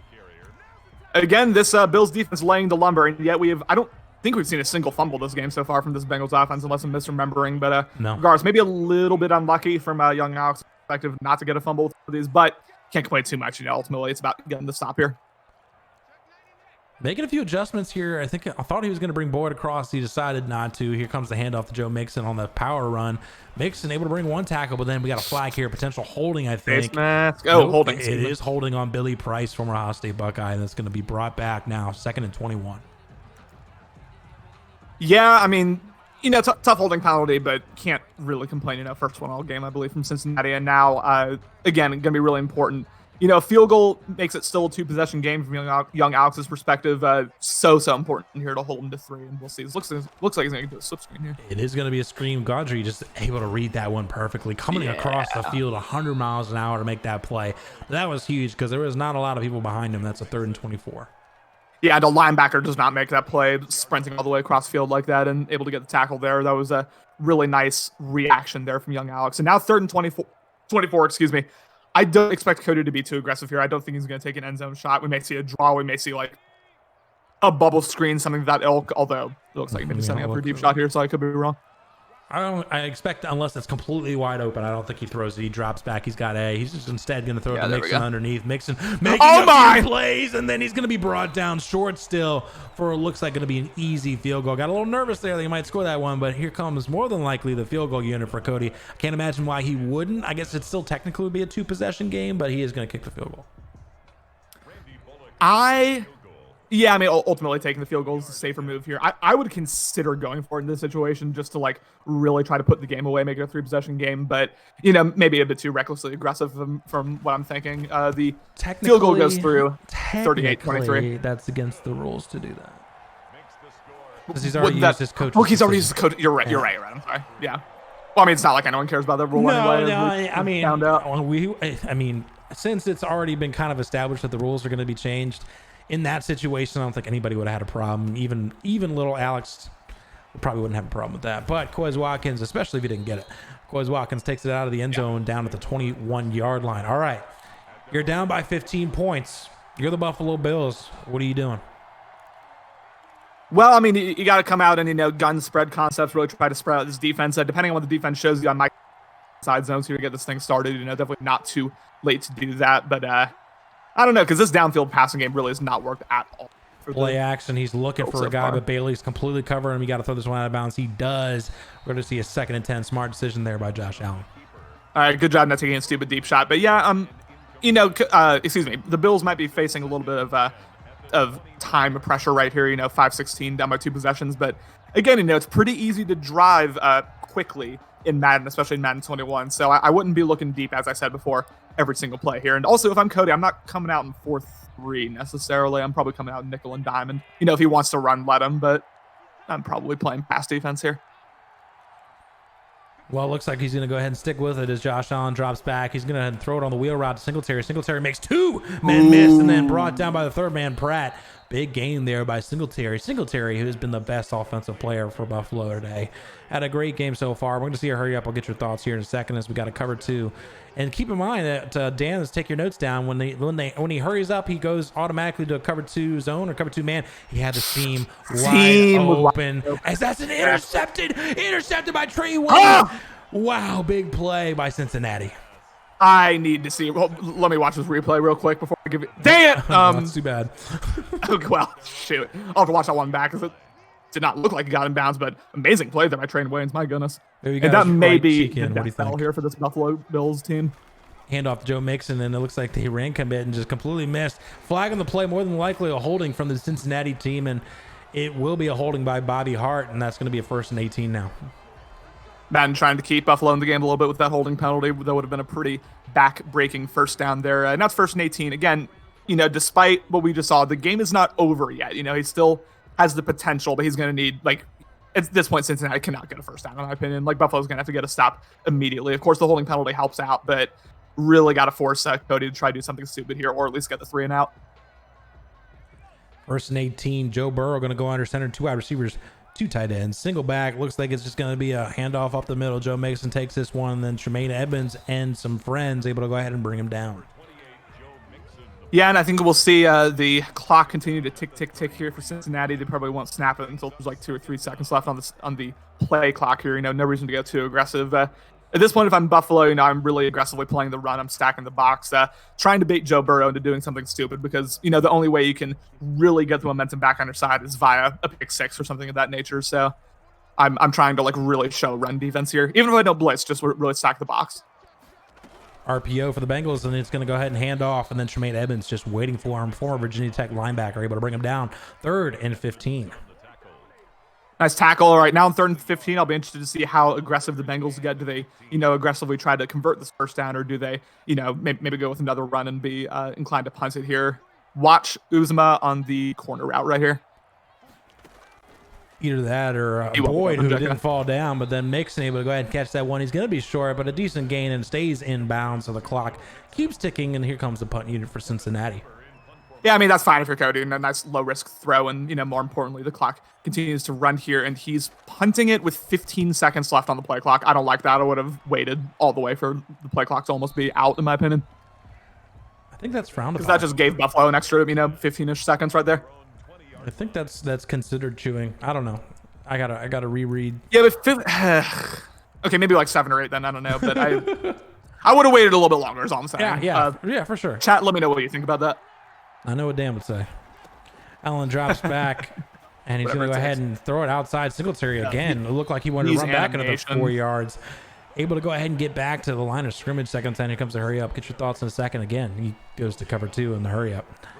Making a few adjustments at this point, he's going to go deep. At this point, it's too late here. And then he finally drops the guy in the deep blue. So that seam will not be open like it's been a couple times. He sends Diggs across formation, recognizes this zone coverage. Go ahead and gets the ball off, and it's going to be underneath to Dawson Knox, who gets brought down.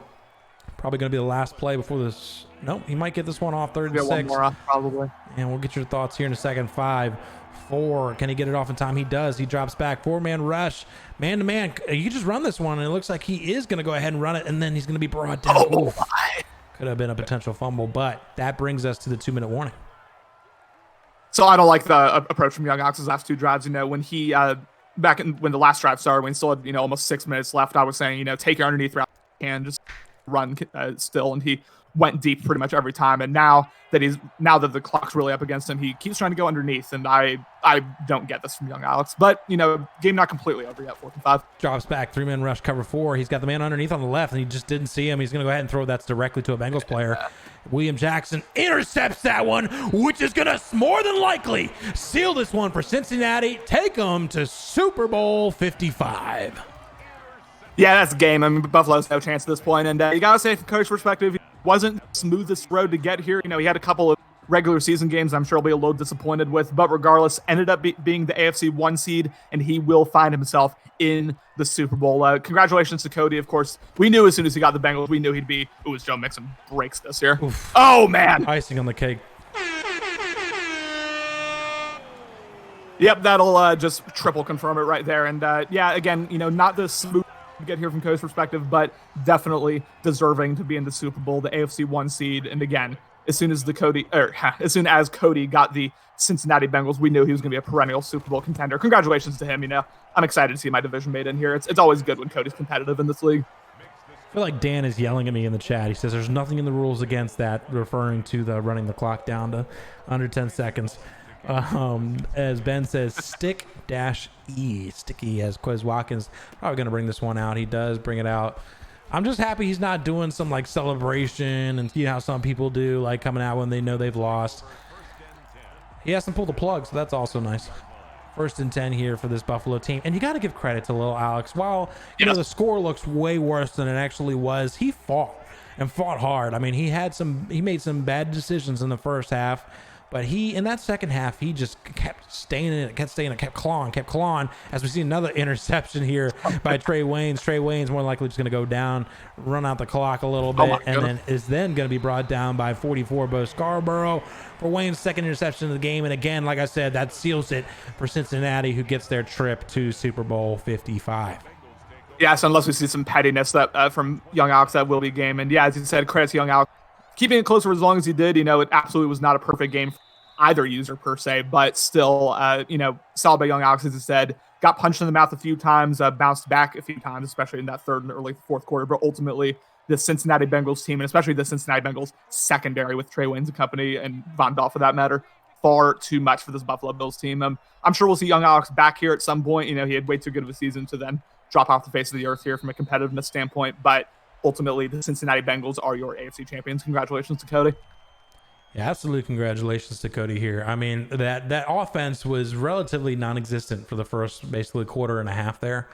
And then he's able to go ahead and turn around, make the adjustments he needed to do it. Joe Burrow finally stopped overthrowing players, and he's able to go ahead and seal this one. A lot of people saw him, like you said, as a Super Bowl user, and he's now proved it that he's going to go ahead and get to the Super Bowl. Nick Swartzen, the coach, going to go ahead and get them there as they're going to take the last victory kneel for Joe Burrow. First season rookie quarterback going to take his team to the Super Bowl. Cody Young's son, baby, he's back in the Super Bowl. It is pretty funny, this is a season of, more upsets, more parity than we've seen in the Better League in a really long time, but it's very possible that we'll end up seeing a Cody versus Dan Super Bowl despite all that. So, sometimes water finds its level, especially in the playoffs, but big congratulations to Cody, yes, once again. As we got a person in the chat, Reese Shopmaster, saying, "Wow, you're actually asked at this game." I don't know if he thinks I'm playing or what, but that was a good game, Reese. You're big trash, CMass. Like, what was that? Yeah, I'm pretty trash. You better not be calling me ass. As we've got Coach / GM Cody Young's on here. I really wanted you to what pop out at your party as you joined in here. Let me down, but. My name is not Cody. Oh, well then why are you in here? Yeah, I was confused there. Like, I'm not gonna lie to you. I just wanted to say fuck you. That's all, CMass. Okay. Well, Watch your profanity. I think if you watch this back, Alex, that I feel like I had nothing but nice things to say, despite we both did. That's what I'm saying. Interceptions that you had. Let me start off, if you're still in here. Let me start off by saying that I feel like you did, while you had those questionable decisions there in the first quarter with a few interceptions, you did a fantastic job staying in the game, clawing back, fighting your way to basically in position to win the game. Now, while you obviously didn't end up pulling it out, I feel like you showed a lot of fight, and I feel like you showed a lot of users in this league that you're somebody that could, potentially be back here in seasons to come. Hey, Cody, talking to Coach of the Bills right now, and I'll get you here in a second. But like I said, I feel like you really fought for that. I mean, what are your thoughts, just overall thoughts of the game here, little Alex? Or did he leave us? Yeah, he left. Well, I think it went pretty well, you definitely fight on there. Mom, I'm trying to do a post-game interview. All right, so as we got a follow here by Reese Shopmaster, thank you. So we got Coach Cody Youngson in here, or Nick Swartzen, however he wants to go by it. But Cody, that first half we saw Joe Burrow overthrow a few different receivers there. You paused, and I felt like the pause was out of frustration. You needed to kind of take a step back there, because I feel like it was getting a little out of hand there. Me and Connor kept talking about, he needs to get back to this run game. He needs to get back to the run game. And it looked like that second quarter on, you really did get back into it. What did you see out there, and kind of what was going through your mind when Burrow was kind of overthrown there and you took that pause? Yeah, I don't know what it like. I'm assuming it was the snow, obviously, but it was. Yeah, I had to pause and just like recollect myself, because it was 3 or 4 pretty big chunk plays that were gonna go for 15, 20 yards. And they were just badly overthrown, and it was starting to get in my head a little bit. Like when I was throwing the ball, I was nervous he was going to overthrow one for a pick, and so it was really kind of stifling me on offense. And so I kind of paused and just like collected myself. Luckily, the defense really picked Burrow up and the offense up, and then. The tough part about the run game for me is it's no lie that our offensive line has struggled a good portion of this season, but we kind of really just rallied the squad and said, listen, it's a snow game, and very often you win snow games on the ground, so we need you guys to get your blocks down, and Joe Mixon did what Joe Mixon does, and he made people miss all day long. Connor? Sorry, I was responding to Reese Shawmaster in the chat there. Shout out to him, even though he says that I think young Alex is trash at the game. Yeah, Cody, it definitely was not like the smoothest road, of course. A couple early interceptions in the first and second quarter. It was a bit of a shaky performance in the first half, but in the second half, man, that was about as perfect of football as I've seen you play this season. Just, really squeeze the life out of young Alex, if you will, with a highly, highly efficient offensive performance. And then, of course, Joe Mixon breaking a couple big ones. Just talking about your overall season, you'll hear me say, if you watch this back, as I just said, like not always the smoothest road to get here. He suffered a couple upset losses, but ultimately, as the 1 seed, you're able to beat Austin out in what was a really, well played game from both sides, and then to beat young Alex here. Just like overall thoughts on the season, especially with Joe Burrow not even being X Factor yet. Yeah, I think halfway through the season, really kind of just like put it in my head and put it in the team's head that we were just gonna like go back to the basics a little bit. I think in Madden 20, I was a bit of a downfield passer, and with my O-line, where it is right now, really I'm not able to pass it down the field as much or as often as maybe I used to or like to. And so kind of went back to basics and just tried to, keep it simple and make people commit to some of the shallow stuff and then attack them deep once they respected the shallow stuff. And so, and credit to little Alex. I mean, he did great literally all game long. His defense was locked down. It was just unfortunate in terms of he threw obviously a couple early picks, but defense kind of had his back. And then, Joe Mixon just had a dagger. Every time he responded with a touchdown, Joe Mixon just, put the team on his back and responded right back. And so, credit to this team, credit to the defense. I feel like that was another thing. Defense obviously has really struggled in the run game, and we didn't do great in the run game today, but have been really preaching to the football team, bend but don't break. And so, we're not going to give up big plays. And then when we get down to the red zone, let's make a big stop. And so that's what we did. We made a couple big stops in the red zone. Made him settle for a field goal, I think once or twice. And so I think those ended up being a difference maker in terms of giving the Bengals, giving us the lead and letting us kind of just play our game. Yeah, I mean, this should strike fear into the hearts and the rest of the AFC, in my opinion. I mean, this Bengals roster, as you know, is only going to get better. I mean, you're going to continue to dev Joe Burrow into being the quarterback you wanted to be. You're going to continue to dev the defense, which definitely, has some holes in its current iteration. But yeah, Cody Youngson makes the Super Bowl in his first year. CMass, you can finish this off if you want to. I'll be back in like 1 minute. Yeah, no problem. Cody, I kind of want to get your thoughts. There was a play kind of in the first half. It looks like that the Bills were going for it on, I can't remember if it was a 4th and short or 3rd and short, but they it looked like it was going to be an obvious run situation because it was like 4th and 1. Singletary was kind of chewing you guys up all game. He decided to throw it to a flat out, and you had a player, I think it was Von Bell, able to go ahead and pick that one and return it for 6, and I felt like that was the turning point of the game. He got a little cute there. Kind of what were your thoughts? Because it looks like, everyone would think that should be an easy run play, and I don't think that Von Bell was supposed to play that hard flat, and I think that might have been an adjustment on your end. What were your thoughts on that play, and were there any adjustments made? Yeah, it came out in a cover 3, and when I saw it came out, and I think it was either gun bunch or some shotgun formation, came out in cover 3, and just said to myself, this is an inches play. We'll give him the first down if he takes it, but let's see if he's going to make a mistake. And so put him in a hard flat, and then trying to and had Von Bell play back a little bit. So Von Bell had to still get on his high horse and get to that ball, and that's exactly what he did. Made a really great play and great free agent acquisition for our team to make a big play in one of the biggest games of the year. Yeah, absolutely. And congratulations to you getting to the Super Bowl. I don't know how many Super Bowls you've been to. I know you've won one.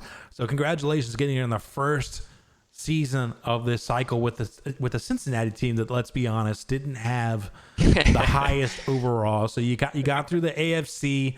Yeah, you beat little Alex, you beat Austin, and I think that was it because you had the 1 seed, right? Yeah. So congratulations, man, being the best team in the regular season and then also being the best team in the postseason for the AFC, and you will be the representative playing Cloud versus Dan. Kind of before we go ahead and cut to that game, what are your thoughts on the Cloud versus Dan matchup, the Saints versus the Cardinals? And then you don't have to make a prediction because then you're going to have to play both of them, but what are your thoughts on how you think that it may play out? I think you're going to see an early defensive battle, and then once both users kind of settle in, you're going to see maybe a lot of second half points, I think, is what you'll see. And I know just from, as the coach going up against either one of them, doesn't look like a fun matchup. You've got an electric defense on both sides, but obviously the Cardinals were just, destroying offenses all year long, and then you have a pretty legendary offense in the Saints and Dan. So not an easy matchup, and definitely going to be watching the game and see if we can pick up anything on the tape.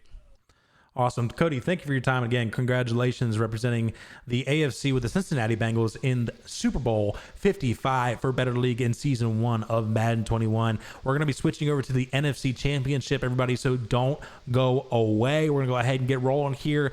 It will stay on this stream, so don't go anywhere here at the Better League Network. That'll be another great game. Cody, again, thank you so much for coming on.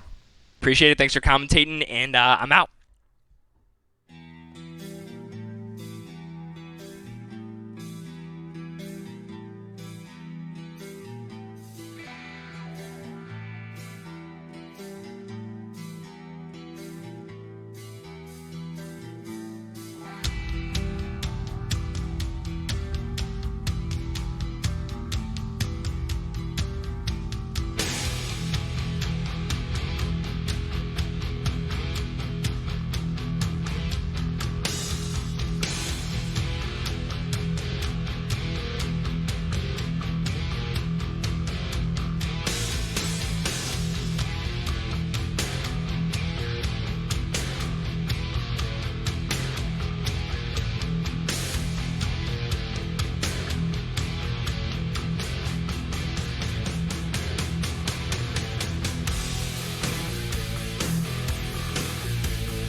Ladies and gentlemen, welcome to the NFC Championship game. For those of you that are just joining us, we just saw a fantastic game in the AFC of the Bengals overcoming the Bills. I believe it's like 44-28. Great game by Cody, who's going to be representing the AFC in the Super Bowl. Now we're going to figure out the NFC representative for the Super Bowl. Connor, are you back in here yet? Oh, I sure am. I've been here waiting. Awesome. So your thoughts on this upcoming game?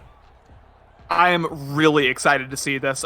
In my opinion, and I'm going to be definitive about this. I wasn't about the young Alex Cody game, but I think Cloud's winning this game. I think Cloud's winning the Super Bowl straight up. I've been so impressed with both Cloud's offensive efficiency throughout the playoffs against strong competition and his lockdown defense, headlined, of course, by Khalil Mack and Roquan Smith. Not to.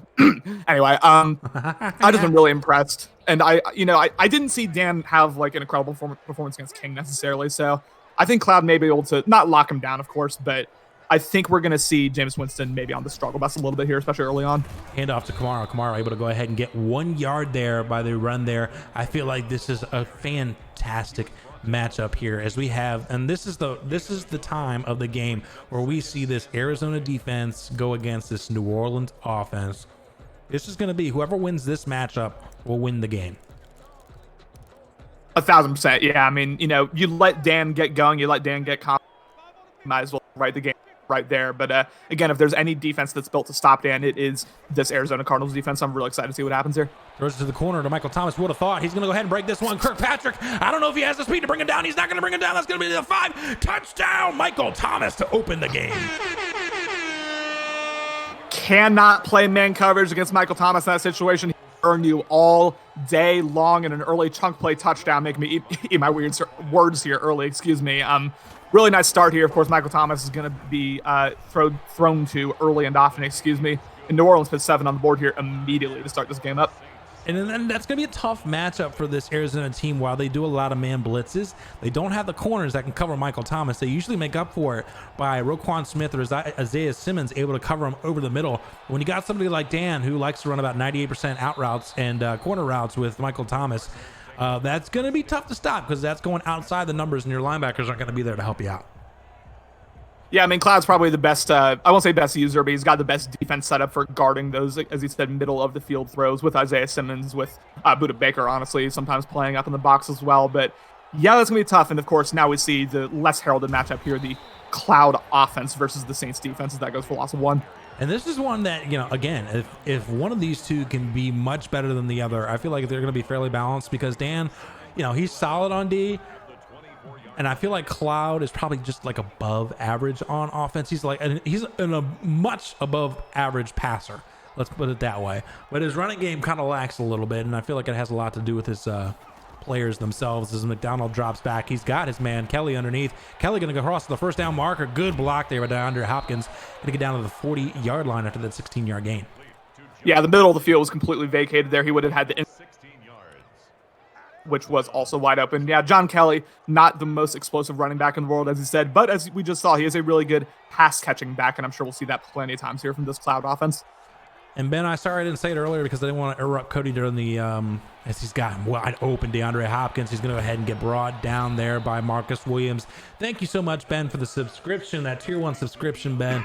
I didn't want to interrupt Cody during that interview, so I appreciate you. I didn't forget about you for sure.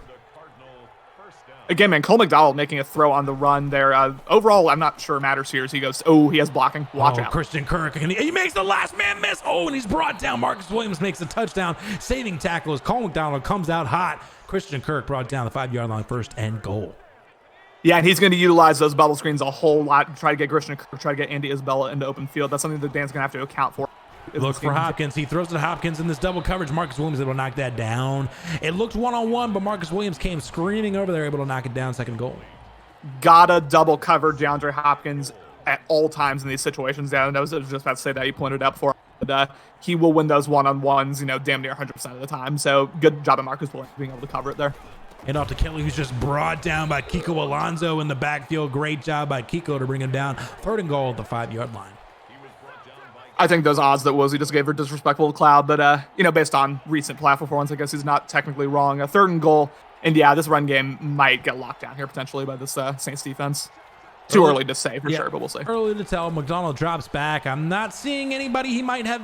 Nope, B just completely stopped. He throws it. Could have easily been intercepted by Gardner Johnson, but instead we've got a touchdown by Max Williams. Risky play right there. Threw it directly to Johnson, former Florida Gator also, but unable to react there. Touchdown, and Cloud needed that man, and now New Orleans went out, put 7 on the board immediately with a giant chunk play, and Arizona, again, this passing efficiency, do not sleep on Cole McDonald whatsoever. He had a super efficient performance against Ben in the wildcard round. Not sure if it's me or you, but you kind of break out a little bit. Do me a favor, pop out of Discord, pop back in. Let's see if that fixes it. As we've got this Arizona defense coming back on the field, tied 7-7 right now. Fantastic first try for both teams. That could have potentially been an interception in the end zone, but nonetheless, it is still going to count for 7 points. As we see a man-to-man defense from this Cardinals defense, as Winston making adjustments, recognizing the men in the box, drops back. He's going to have Michael Thomas wide open. Kirkpatrick cannot cover him, brought down to the 40-yard line. That's a mismatch, and that's something the Cloud's going to have to adjust for. We've seen him do a lot of man, and we've seen Michael Thomas burn the cornerback twice already. So I'm sure Cloud's going to make that adjustment. He's not going to keep sticking to something that doesn't work. But yeah, so far, James Winston and Michael Thomas, the hottest duo in the league here, 1st and 10. Winston drops back. Here comes the pressure from Klumack, but instead we got J.J. Nelson. Kirkpatrick again, not able to get over. J.J. Nelson with the touchdown. Way too easy for Dan so far. I mean, every throw he's made has been wide open. JJ Nelson. We saw him hit. Who was it? I'm sorry. Who did he play in the divisional round? King. We saw him hit King without a couple times in the divisional round, and now, of course, Arizona forced to respond again. But yeah, it's been, as I said before, way too easy for the Saints offense so far. And this is something when you're playing a user like Dan, you have to disguise better. And the Cloud really doesn't disguise his defense. You know what's coming. It's just a matter of like, here, I'm coming. Like, this is what's happening. You better, figure it out. And Dan's a smart enough user to be able to figure it out. He's watched enough YouTube today. He's done a lot of notes to know how to beat the man defense. He's going to hand off to Kelly. Kelly's going to be able to get maybe a yard there. Going to be at the 27-yard line, 2nd and 8. But got to disguise for defense. Kelly has 0 big playability, absolutely zilch. I will be very surprised if we don't see Arizona go to a very pass-heavy approach here as this game goes on, because John Kelly is not going to be able to consistently get it done against the Saints defense. Yeah, and everybody in chat saying Cloud's defense is just not going to work against Dan. As McDonald drops back, he's got Hopkins. He's going to throw it outside to Kirk, who's also open. Both players wide open. He's going to be able to go ahead and get that, as we've got Garnett with an injury. Former Stanford Cardinal, former first-round pick, goes down. Not sure how much depth they have on the offensive line. Yeah, they'll be interesting to see. And so far, to be fair, the read's been pretty open for Cloud as well. So doing a good job of scheming his players open so far as he gets it to DeAndre Hopkins, and who falls forward again. That was a really nice game there. Cole McDonald again, 6 for 7. Really nice start so far.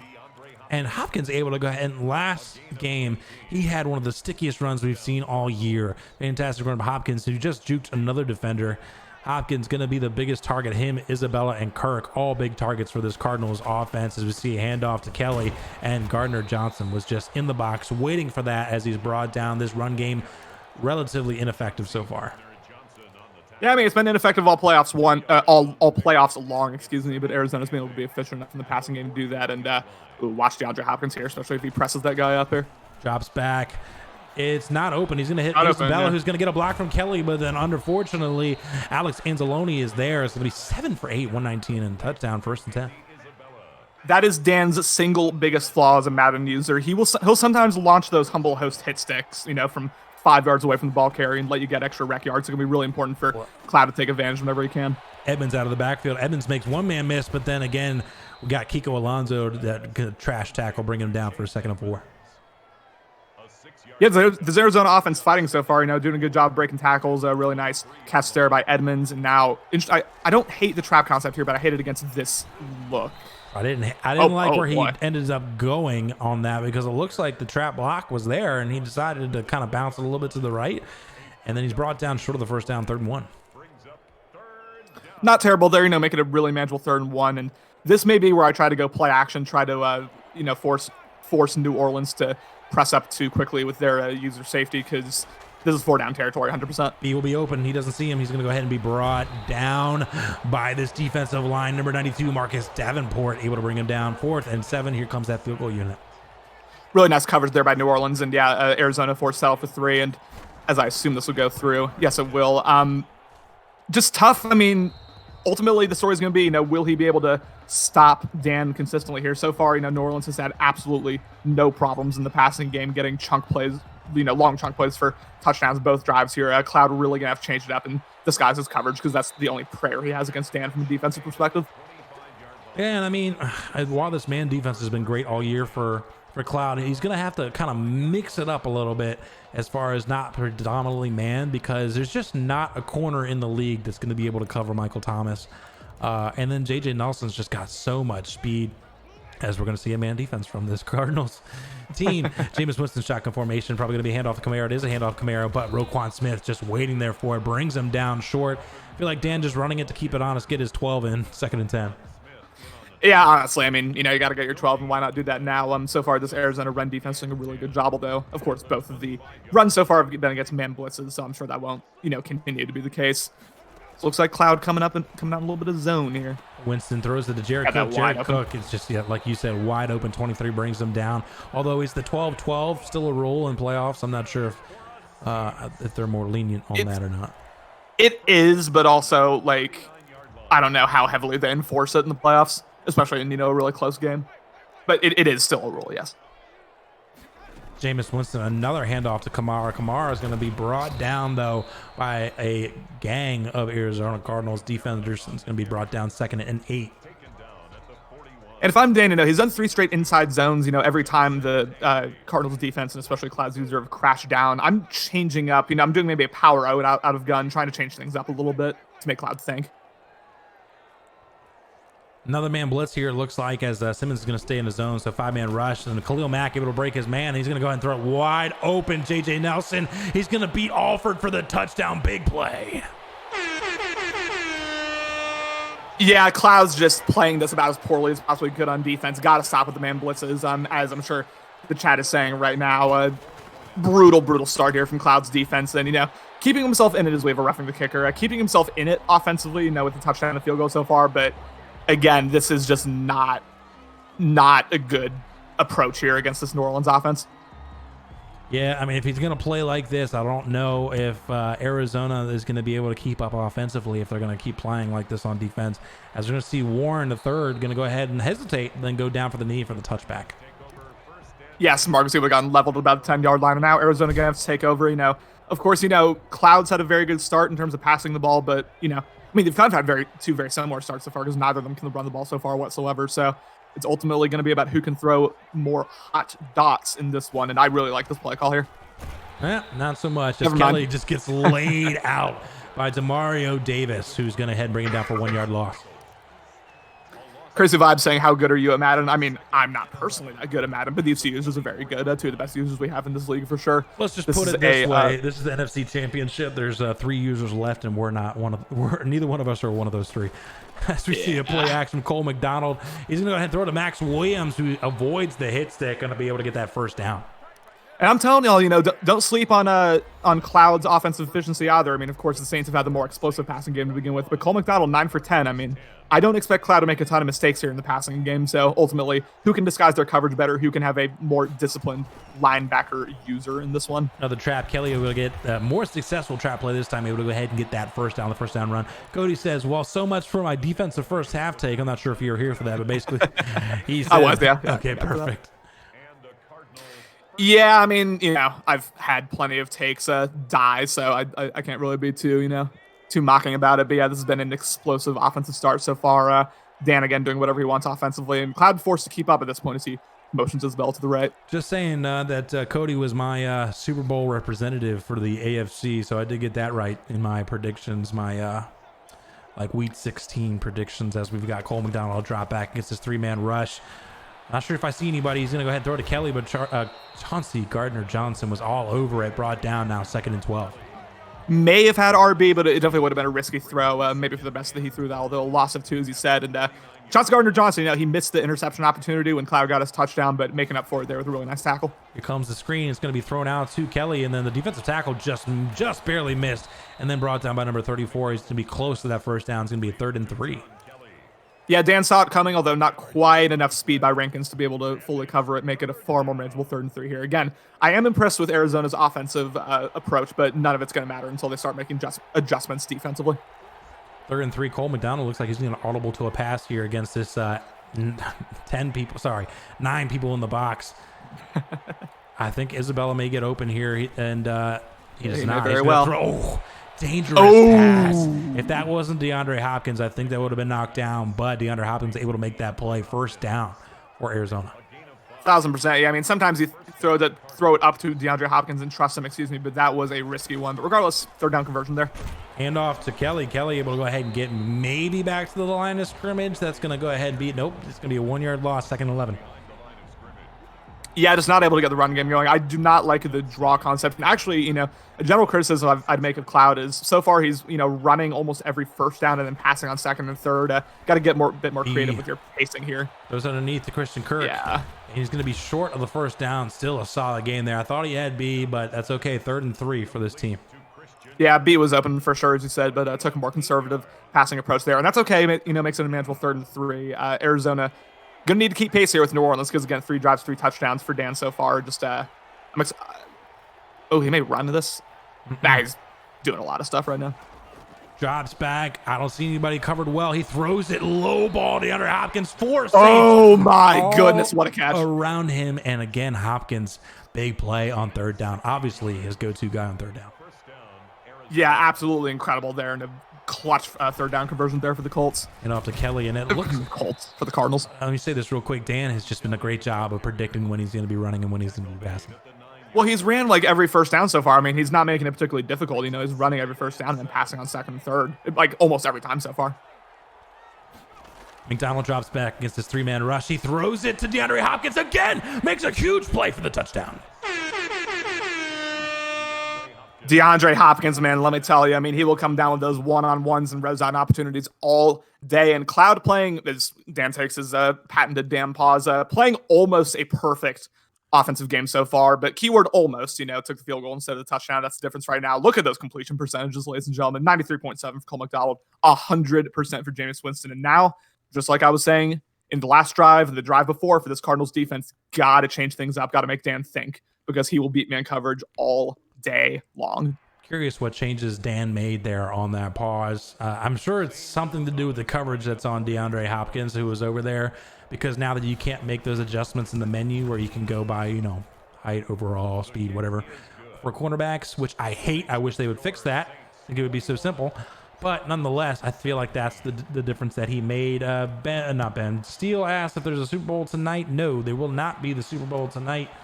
Thanks for checking in, though, as we got Harris here able to go ahead and bring it back to the 22-yard line. Saints take over. Yeah, now, I mean, again, that man blitz heavy schemes and working all season long for Cloud, but not going to work against Dan. It's probably the worst possible thing you can do against Dan. And we got to see him adjust once again. It looks like he's going to come out and man for one of the first times today, potentially. Yes, he does. I like this here, just, any different look, for the love of God.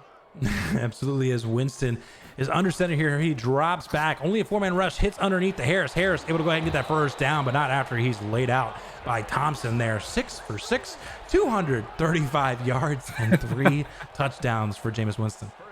Cloud dropping, that was interesting. Cloud dropping way, way back with his user there and leaving the middle of the field completely vacated. I mean, again, he made the right decision by not going with man on that play as we have a handoff to Kamara. Kamara has room to look out. No, brought down the 48-yard line, 1st and 10. Yeah, 100%. I mean, again, that's the first real big run that Alvin Kamara's gotten all day. In fact, I think that's the first run that's gotten past the line of scrimmage for Alvin Kamara. But yeah, it's going to be about, again, Cloud's user discipline, whether he uses Isaiah Simmons or one of those dangerous safeties he has. Just going to need to make sure he plays disciplined football here. And I feel like Dan's going to be looking for Michael Thomas here, depending on the route, because Thompson's got that purple, so you wouldn't think that the corner route would be open. 6 seconds left. He's going to go ahead and drop back. It is a corner. It was covered, so Winston's going to go ahead and roll out. Nobody there, but it throws the low ball to Harris. 4 Cardinals just standing around staring at him. 2nd and 1. That's the first time that Cloud's actually taken away Dan's preferred read with his user. But when you've got all of that time and we're able to roll out, against the pressure, it doesn't matter. Eventually, someone was going to get open there, and as you said, 4 Cardinals just standing there, just not knowing what to do in that situation. Play action to Kamara, one-on-one deep. He doesn't able to get it off at the Roquan. Just you picked that! Stand up. What are you doing, baby? I mean, Dan's only going to give you so many of those. You got to take advantage when you can. Could have very easily been an interception to throw out a sack there, but Dan, gets bailed out a little bit. Now at 3rd and 1. I'm expecting a running play here, potentially. Here comes that run from Kamara, who's able to get that first down. Dang. Roquan Smith, if you want to get your team to the Super Bowl, you got to make those plays, especially against a user like Dan. We got a first down now from Kamara.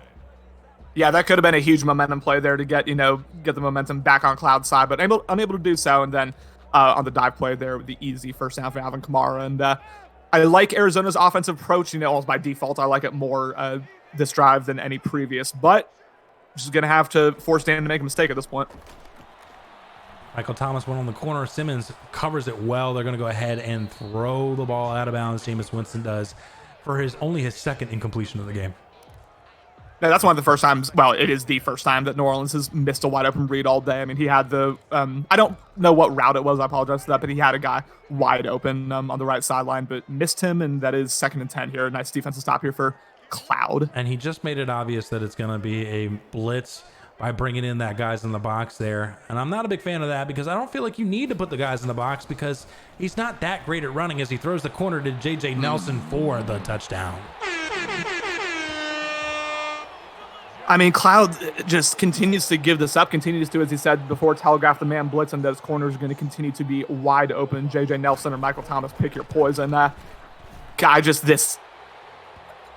And he's also got to start coming out in the safe man, right, because he's going to get away from the kicker every time. But, this defensive approach from Cloud about as bad as you could ask for here. I mean, frankly, it's a miracle they're still in the game. His offense is keeping him in the game right now because this defense that's carried him to the NFC Championship has not shown up today, as that's going to be Dan smartly sky kicks this one as Kirk. Fair catch. Oh. Okay, that's going to be a touchdown. Ooh, okay. Wildly risky there. Yeah, Cody says you can't show Dan that you're in man, as I agree, as I said earlier, because he's got these players like Michael Thomas, J.J. Nelson, that are going to be able to beat you with those drags or those corners that he's so famous for, as Cole McDonald's going to go ahead and send Christian Kirk across, and then Kirk is going to go ahead and get that technically a pass. Can he make this man miss? He does shake off that one tackle and then gets brought down, but not till after he gets that first down. 16 for 17, 201, and 2 touchdowns. Wow. I mean, you couldn't ask for better offensive efficiency for both of these users to open up this game. I mean, after, what was a pretty shaky AFC Championship game, at least in the first half, this is textbook offense here by both users. Cole McDonald doing a very solid job here in his conference championship game debut. Interesting defense from Dan here, as he's going to go ahead, and Cole McDonald's going to go ahead and just run this one here and goes down smartly at the 44-yard line after his 6-yard rush, 2nd and 4. Very smart there. No one was open, and Cole McDonald has the wheels to be able to do that. You got to... whether it's set a spy, whether it's make sure you got the box stacked a little bit more, cannot let Cole McDonald continue to run on you because Cloud is going to take those opportunities if you give them to him consistently. And that's the 2-minute warning here, as the New Orleans is up 28-17 against this Arizona team. And I think the story of the game has just been Arizona's man defense not able to lock down these New Orleans receivers. 1,000%. And I mean, credit to Cloud for staying in it with his offense for as long as he can. But yeah, again, just not a recipe for success. 4 drives, 4 touchdowns. B was wide open. Oh boy. And that's a tough jump there. Gardner Johnson basically can jump through the receiver there, who doesn't make any play on the ball. That's a tough one. I feel like if you float that one, you have a better chance. But it fell to the ground, so he's okay here as we got McDonald shotgun formation. He's going to be looking for Kelly or for Kirk, as A is open as well. He's going to throw it to Kelly. Kelly breaks off the tackle from Lattimore. He's brought down for the first down. Yeah, I mean, as you said, that's Cloud's first read in that situation is if you vacate the flats, he will go to them, and really nice first down there by Cloud. He's going to go empty set against this. And Dan, I feel like, is almost baiting him into these with he's just stacking the box, and then there it is, the bait. As Anzalone going to head and intercept that one. Great job there. And that's the first time it looked like Cole McDonald was, a 70 overall quarterback or whatever he is. Yeah, threw it about 5 yards too far to the left. I mean, it was going to be a highly contested play no matter what, but threw it directly into the winning hands of Anzalone, as he said. And now Dan up by multiple possessions with the ball here. Of course, with as explosive of an offense as he's had so far, it'd almost be dumb to bet against him getting a touchdown to this point, maybe make it 35-17. Cloud's really going to have to figure something out here. NFC West users are saying Cole McDonald finally throws an inaccurate pass to Simmons. had the right idea, but just missed it as Alford brings him down after a couple yard gain here with just about a minute left in the second quarter. He's going to go ahead and hurry it up here with all 3 timeouts, 5-second runoff. He's got 7 seconds left before this 1 minute. Winston making a few adjustments here, sends J.J. Nelson across the formation, drops back, 4-man rush. Khalil Mack brings him down for the sack. That's one of the first times all day that the Cardinals defensive rush has gone through. And if I'm Arizona, I'm calling timeout right now. I'm surprised he's not, but try to give yourself some time to end the half here. But yep, Khalil Mack finally comes through, as you said. Third and 15 here, the 27 is, ooh, watch that X factor. Yeah, and Kamara had the block there. He just completely whiffed. He should have just let Khalil Mack run right by him. So that's a little frustrating because he had the guys set up for it. They just didn't make the plays. He's got 2 seconds left. Does he get it off in time? He does. Hands it off to Kamara. Kamara, can he make this man miss? He does make the 1-man miss and able to be brought down by Buda Baker, but not so after he gets the first down. Timeout, New Orleans. And Dan, you know, for as much of a pass-heavy user as he is, he does a very good job at mixing in runs when you don't expect them. Really nice run call there, as we saw on the third and long play, and clutch first down conversion there. Now 14 seconds left, and to be fair to Cloud, we've only seen him come out in zone so far, so I think he's finally learned his lesson. But Jameis Winston continuing to have himself a hell of a night here. Winston drops back, fairly clean pocket, throws underneath to Harris. Harris going to run immediately out of bounds. Is that clock's going to keep running? No, he somehow got out of bounds. I mean, 9 for 11, 293 yards, 4 touchdowns. That'll do it right there. And New Orleans almost in field goal range at this point. I'm not expecting them to take a deep shot into the end zone. They'll probably do an intermediate, 10, 15-yard route, really try to get themselves into firm field goal position here, trying to make this a 31-17 game at halftime. Yeah, Jameis Winston on pace for 600 yards here in the NFC Championship. Pretty sure that would be a record for the NFC Championship.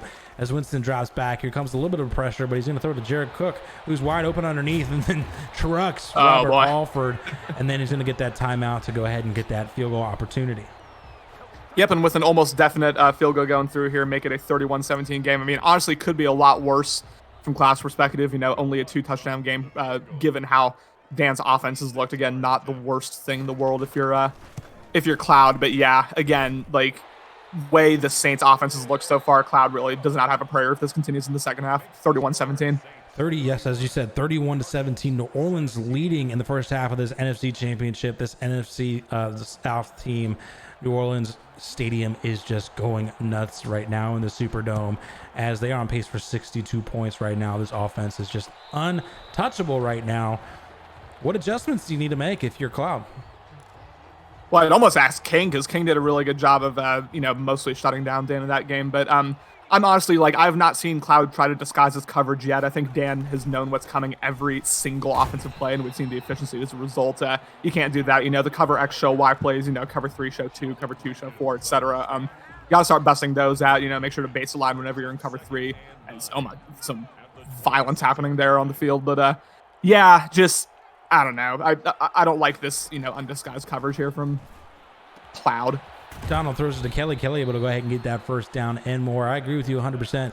You spitting knowledge out there, Connor. Great job. Thank you. I appreciate that. Oh, my goodness. Almost like I was talking to a Madden professional there for a split second. That's like the only thing I know how to do is disguise my coverages decently well. Other than that, I'm trash, so take it for what it's worth. McDonald here, shotgun formation. This has been a popular formation for Cloud right now, and this has been a popular play right here as he's mostly looking for the out route to A or to DeAndre, as Gardner Johnson able to cover both and then throws it out of bounds. Yeah, Gardner Johnson took those routes away absolutely perfectly, as you said. Took away the out route and then the deep in route there. Cloud never had anyone open, 2nd and 10. And, to be fair to Cloud, did a good job of not trying to force it as you could in this situation. Maybe feeling a little overwhelmed here by the New Orleans offense. McDonald under center here has got DeAndre Hopkins and Isabella out there. He drops back. He throws it to X instead. Can he pick up a block? He didn't need one. A little bit of a dead leg. The proper use of a dead leg finally. Oh my goodness. Out by Marcus Williams out of bounds. Big play. Andy Isabella. A beautiful series of jukes there from Andy Isabella, and again, 21 there. Yeah, I mean, that's one thing, I mentioned that Cody's very good at it in the AFC Championship game. That's one thing that Cloud's good at, too, is, just get your athletes into open space. Andy Isabella, Christian Kirk, get them on those drags, those screens, etc. Let them go to work. Coach suggestions in the NFC title game, little Alex says. Hey, nothing wrong with it if it's working. I don't begrudge anyone for doing that. As we're going to see Kelly going to go ahead and take that one. Able to get maybe 2 yards there. That's going to be a 2nd and 9. I got to ask something. We've been streaming for just about 2 hours now. We've only had 1 subscription and 1 follow. What the Yeah, what's going on with y'all? Yeah, whoa, come on, guys. I'm sweating like crazy in here. My voice is getting lost. Connor's still hungry as hell, waiting on that steak dinner. And there it is. Connor says that donation in there. Christian Kirk is brought down on that RPO, I think right at the line of scrimmage. Going to be a 3rd and 9. But nonetheless, I appreciate y'all just being here. Yeah, I'm assuming that y'all are going to pop out for the Super Bowl. But yeah, pretty disappointing. I'm not going to lie. 3rd and 9 here at 37, as it looks like. Interesting play call here. He plays this a lot because he's looking for Max Williams there, but Too late. just waiting for it as another dead leg as he's going to be brought down. And I think Dan watched the film on that one because when he sees that formation, he does run that play a lot and sends Max Williams on the slant. He wants to hit that slant, and it was not there. Interception, great play there by, I believe, Janoris Jenkins. I mean, I think he had the slant briefly, but the timing was a bit off, just unable to get it there quite in time. And yeah, now, Dan up by multiple possessions, even though it's this early in the 3rd quarter, not looking great here with how this Saints offense has looked. Lunica with the gifted sub to my boy, Evan. 12112. Evan is not here today, it seems like. One of our favorites here at Better League Network. Lunica, thank you, Ryan, for the gifted sub. Winston shotgun formation here, making some adjustments to Michael Thomas against this cover 3 defense. And it's obvious it's a cover 3. Make adjustments for crying out loud. He's got Jared Cook underneath. It's Jared Cook. And then, huge hits around Ron Quan Smith. And when we got ourselves a... Oh, dang it, wrong one. There it is. There's just too many, many sound. I was about to say SoundCloud. There are too many soundboard commands there, and that is exactly what Cloud needed. Not the best coverage in the world again, but forced the first turnover of the game there for the Saints and give themselves a little bit of life here. Once again, stop running a first down, Cloud. God dang. Yeah, he definitely needs to mix it up on first down as we got a 2nd and 8 here on that 2-yard run, and then now making it obvious that he's going to pass it here. And then Dan making it obvious what coverage he's in. Well, let's see if Cloud's able to go ahead and make some adjustments here. Kirk potentially could be open.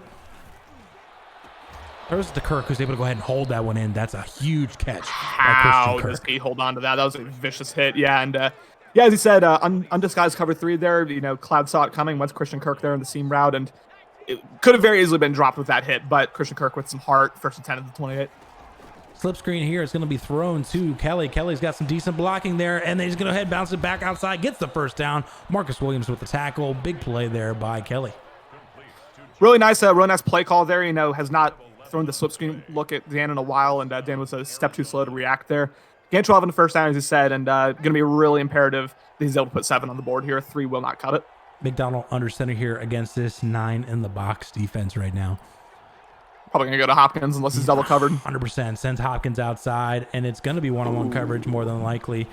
It is. No. I thought he had it. It was Mac Williams somehow brings it in, and that's going to be a catch that actually loses them yards. 2nd and 12. Yeah, I mean, I don't really know what just happened. Max Williams comes down with a deflected catch, but yeah, Cloud, I'm sure would have preferred that fall incomplete. And yeah, again, got to make sure DeAndre Hopkins is double covered at all times in these red zone situations. It's a near guaranteed touchdown if he isn't. Empty set against this 3-3 defense. He drops back. Only that 3-man rush. He throws underneath. This could be intercepted. It is intercepted. Bad read there by Cloud, who gives the ball right back to Dan. 1st down, New Orleans. Might have had DeAndre Hopkins there if he low pointed it, but again, now a tough read there. One of the few truly bad reads the Clouds made all day, and a clear interception there by the Saints. Again, 31-17, he got the lucky break with that one fumble. Something tells me that probably won't happen again, and he's going to, as he comes out of man blitz look, I just can't be asked. And Lucky just said it in the chat, and I agree with him. That was a really bad animation because it looked like it was predetermined that the wide receiver was not going to attempt to catch it, as Harris able to go ahead and break away from Patrick Peterson, brought down for the 1st down.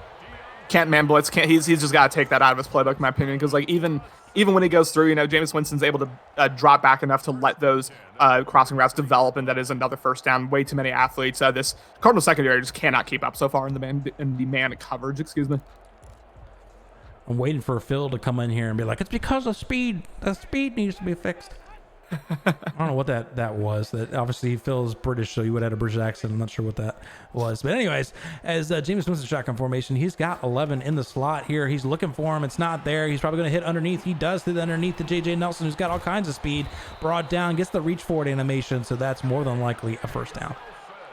Yeah, 1st 10 here, the 43. Just again, it's kind of a catch-22 here for Arizona because the man blitzes aren't working. He's had enough time to get the crossers going. But whenever he sits in zone, I mean, Jameis Winston, like they've gotten very little pressure so far, other of course than that one sack from Khalil Mack in the second quarter. But yeah, just not much to go off of here. Winston hits Nelson on the outside. Nelson all kinds of speed, but I think he's going to be brought down. He is brought down right at the 15-yard line. Another big play by J.J. Nelson as we have almost 400 yards from Jameis Winston.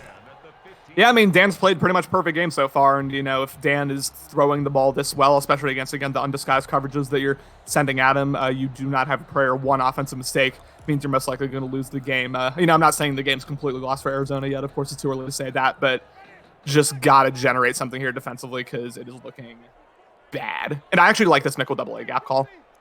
Yeah, he's got a mid blitz here, and let's see now. And now he sends a man across. Just recognize that it's man-to-man defense. So now he knows what he has. Hands it off to Kamara, which running it directly up the middle is a good way to beat that mid blitz. Able to get a couple yards. Yeah, not bad there. And as you said, running up the middle, good stuff there. I'm surprised he didn't try to go to, for example, a slant concept there to try to beat the man coverage. But of course, who might have criticized Dan? Dan, has played a perfect game here offensively so far. So can't really say much about it. 2nd and 7 here at the 12. Absolutely imperative that Arizona get a stop. As they're going to go ahead and press here. Pressing against Michael Thomas. Not sure I'd recommend it. But he's going to go ahead and drop back. And he's got good coverage here. But Kamara breaks free. Great throw. Great catch. Touchdown, Alvin Kamara. The angle route finally hits for these New Orleans Saints. And yeah, Cloud a step slow there with his user. I think he thought that Kamara was going to the flats. Tried to over pursue it. And Kamara with really nice cut there. Stop coming out and safe! Golly. Literally every time. I'm not sure why he keeps doing I don't know. Cloud's making rookie mistakes for someone who's in this position, just like A, with the undisguised coverages, and B, just keeps coming out in something that he knows is going to get him roughing the kicker. But regardless, 38-17. Is he going to try to return this? Yeah, he is. Okay. Christian Kirk comes out, and he's going to get right around the 20-yard line, the old touchback spot, as right now it is a 21-point lead for this New Orleans Saints team with just barely over a quarter left. Cloud's going to need another one of those miracle comebacks, and let's see what he does here on this RPO. He's going to throw it directly out to Christian Kirk, who's got decent blocking there, makes one man miss and gets past the first down marker here. Good play call. Good job not getting too hyper aggressive here. No huddle call it. Lucky said this very well. He said this great season with so much parity and upsets, and we're going to get a Dan versus Cody in the Super Bowl. The more things change, the more they stay the same. Yep, that's exactly what hesitate, girl. Anyways, Kelly able to go ahead and be brought down by Kiko Alonso. 2nd and 4. Yeah, I mean, again, credit to young Alex and Cloud respectively for making it this far, but looks like the cream's kind of rising to the top here. 38-17. Again, not completely over. There's always a possibility that Dan could make a mistake out of nowhere, but with how it's looked so far, has X goes to X. Yep, he hits Kelly there, able to go ahead and get that first down to Kelly. He's going to need some chunk yardage here, as he's probably going to be able to get one more play off, maybe 2 more plays off before the end of the first quarter here. And it looks like we're going to get a blitz from a corner on the left-hand side, or he's just showing to drop back. You never know. He's going to go ahead and send Kelly across to pick up in case he does. He drops back. Oh, he's trying to bait him to throw to Hopkins. Great job not falling for the bait. Cole McDonald, with all that speed, you saw him tempted to want to go ahead and try to set up Williams, but instead he runs it out of bounds. First down. Yeah, again, Cole McDonald got those wheels. He doesn't have the escape artist ability, but that doesn't matter as much this Madden as it did in Madden 20. Nice drive here. Again, going to need a touchdown to give yourself any semblance of a chance heading into the fourth quarter, but I like what I'm seeing here, and unless we got another playoff, you already know I'm ready to say it. Stretch to Kelly. He did get the playoff, and he's going to be brought down by DeMario Davis, which ends the third quarter. Connor. Put your fours in the chat, boys! 38-17 New Orleans. Dan has run all from snap one here offensively, but you never know. Cloud an explosive enough offensive user where if Dan makes a couple of mistakes, this game not over yet, so stick around here on the BetterLeague Network. Cole McDonald shotgun formation here. He absolutely needs a touchdown. Drops back. He's going to throw it underneath Kelly, but Kelly not able to hold on to it as Lattimore able to knock it out. 3rd and 12.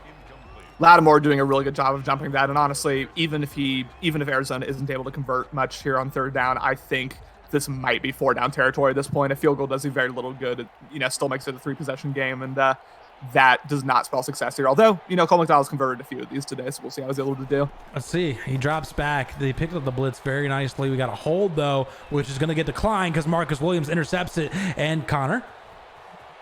This could be a pick six, boys. Let's watch out here as he swerves, and we're getting a pick six!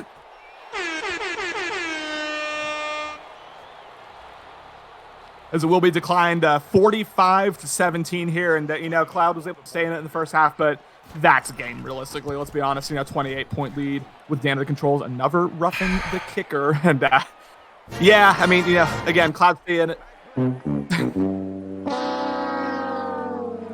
Cloud stayed in it as long as he could here offensively, but that's game. And Cody versus Dan in the Super Bowl is going to be, again, as like you said, the more things change, the more they stay the same. But that should be a fun one. Carson is warming up. Don't you say it. No. Carson is not warming up for the Pro Bowl, Ben. Kyler Murray is warming up for the Pro Bowl. I swear. Up here it again. When he needs truck yardage, this is the play he goes to. He comes to play action. Drops back. Finally doesn't. Oh, my goodness. And then pressure by Anzalone brings him down. He finally didn't run the ball on first down, so that's good. Yeah, I mean, he got the user debate, but at the same time, no one was really open, and the pressure ended up getting through 2nd and 17. And, yeah, it's going to need big chunk plays at this point to really give yourself a prayer. Cole McDonald making a few adjustments here. He drops back against a 3-man rush. Throws it to Hopkins on that corner route. Able to go ahead and catch that one inbounds to the 40-yard line. Nice read there. Nice throw to DeAndre Hopkins. And I will say, DeAndre Hopkins has generally been kept pretty quiet in this game. Dan generally doing a good job of locking DeAndre Hopkins up, even with, of course, that beautiful mossing he got to get a touchdown early in the third quarter. Double me's lit up. He's got 1-1 cover up. There's that second person, but he's going to go ahead and throw it up anyways. Can he bring it in? No, it falls to the ground. Could have been intercepted there by Janoris Jenkins for his second pick of the game, but instead falls to the ground, 2nd and 10. Yeah, I mean, pretty much anytime you see that double me lit up, the Cloud's going to try to take deep shots. Already goes away. I didn't realize that it would go away that quickly, but I've never had a player with double me, so I wouldn't know. McDonald drops back. He's going to throw it to Isabella. Isabella holds on to that one, able to get the first down. Nice read there. And again, it's not like Arizona's played a bad game offensively, not whatsoever for that matter. They have a near 75% completion percentage, but 4 interceptions. It's essentially every play is either a completion or an interception, and you can't do that against user advanced quality. McDonald drops back, picked up the blitz nicely. He's going to throw it deep, double coverage, and then it falls to the ground. That's going to be a 2nd and 10. Best case scenario there for the Cardinals. Dan does a really good job at coming up with those interceptions in one-on-one situations. He knows how to position his cornerback, but there falls harmlessly to the ground. Probably have Hopkins open here. He drops back. He is going to throw it to Hopkins, and that's all Hopkins right there. That was well covered by Janoris Jenkins. First down. I might just throw a Godfather offer at Cloud and try to get DeAndre Hopkins because he's made some wild catches today. Yeah, he's a beast for sure. McDonald's going to go ahead and drop back. Here comes the screen. He throws it to Kelly. Kelly's going to go ahead, make a few men miss, and then he's going to get to the first down as Demario Davis cleans it up. First down, Arizona is going to go with a hurry-up 6-second runoff. Plenty of time, about 7 minutes left in this game. Make a few more adjustments here. Looks like a run play right now. He is going to go ahead and run it to Kelly. Kelly brought down pretty quickly by a combination of 93, Onyemata, and Alex Anzalone. It's a combination of, it's not like Kelly is the fastest running back in the world anyway, so it's tough for him to really have those big play threats, as I said before, but too many, triggering too many one-cut animations from Cloud. I mean, you're never going to get a big play when you cut like that before you even get to the line of scrimmage. Yeah, can you stop coughing, please? I'm just kidding. He's got the corner potential. He throws to the corner, and then Christian Kirk. I mean, these wide receivers have been just playing extremely well for this Arizona team. Yeah, wide receivers aren't giving up, give them their full credit, down by 28 with 6 minutes left, but they still want their stats here, 1st and goal. McDonald drops back, had a man in the middle, took too late. He's got A, throws it to A. Finally, Max Williams for the touchdown. Yeah, I mean, you saw it 2 seconds before I did. I saw the slant that he had, but ultimately ends up in a touchdown. Good job for Arizona, but probably too little too late at this point. But, making it a bit more respectable here. Oh, Dan returns the favor. And that's probably intentional. That's probably Dan memeing here in this game. 100% Dan just being Dan. As we are down by 21 points here, 6 minutes left. He's going to have to average a touchdown every 2 minutes. Not sure he's going to be able to do that as Harris brings this one out. Harris with a pretty decent return, but gets right around where he would have been. Took a touchback. All right, good stuff there on the return. Got all the way to 24, and now I'm honestly expecting New Orleans to come out still pretty pass heavy. I don't think, with generally Alvin Kamara's gotten locked up. I don't think they're going to treat this game as completely over just yet. Oh, just kidding. Kamara's going to run this directly up the middle as Buda Baker tries to strip it out. Khalil Mack somehow chased him down from the defensive line. Well done. And make sure to turn that conservative ball carrying on if you don't have it already. A fumble would be pretty disastrous at this point when all you're doing is trying to run down the clock. But nice run there by Kamara in the first down. Just be ready for Dan to take his sweet time on these plays, as it looks like it's going to be an obvious rundown. Although he sees these men in the blocks, he's making a few adjustments here. 10 seconds left on the play clock. Whoops, play clock. 6 seconds left. Daddy! Yeah, no, listen, we're not going to talk about it. Stretch to Kamara as he's going to be brought down by Buda Baker, and he took that right down to 3 seconds. So we're right on 5 minutes left in the fourth quarter, 2nd and 9. Yeah, I mean, again, got to run the play clock down there.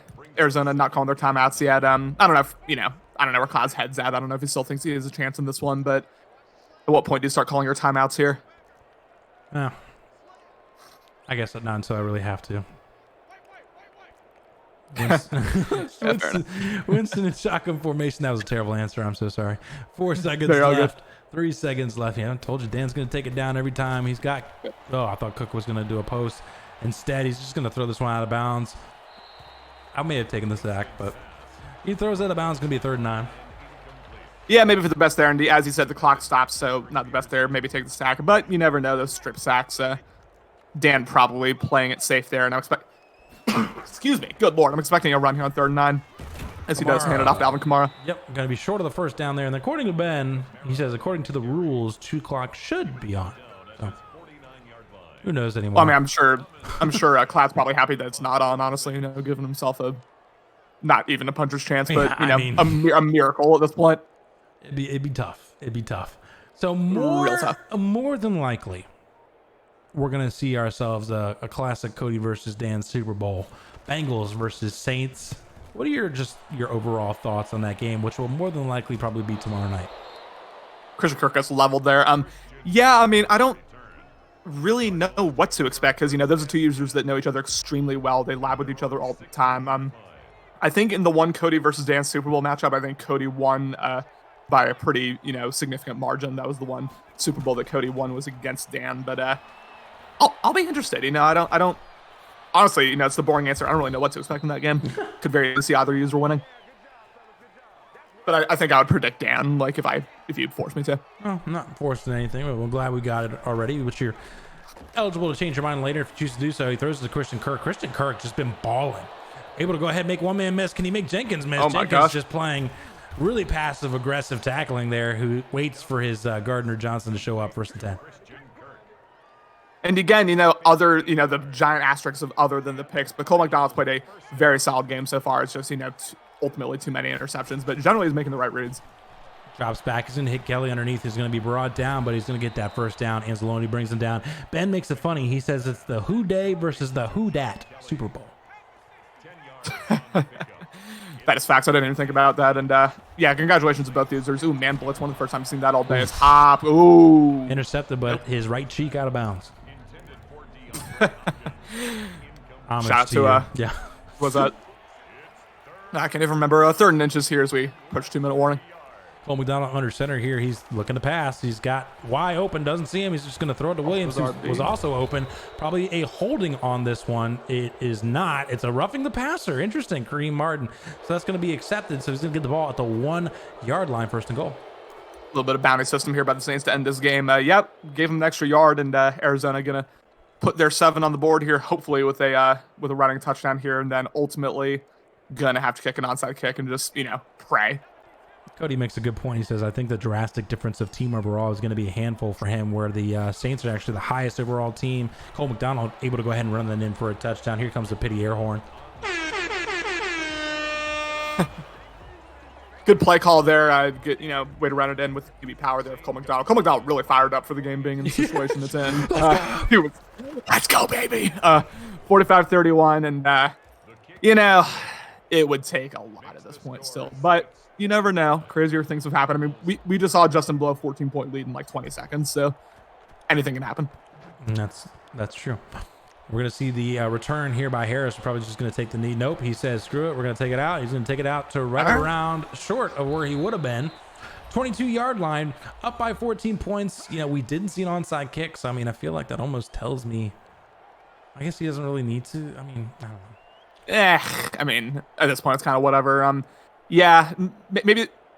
I think what the logic was there was he was probably trying to force the fumble on the kick return. Maybe thought that was more likely than getting the onside kick, but didn't happen. 45-31 here is Dan's gonna run this clock out. Amaro's gonna get this handoff to the 25-yard line. Chat. We got a Cody versus Dan Super Bowl. Who do you think is gonna win? Who's gonna bring home the first BL ring this cycle, Dan or Cody? Let's hear it in the chat from pretty much anybody but Cody and Dan.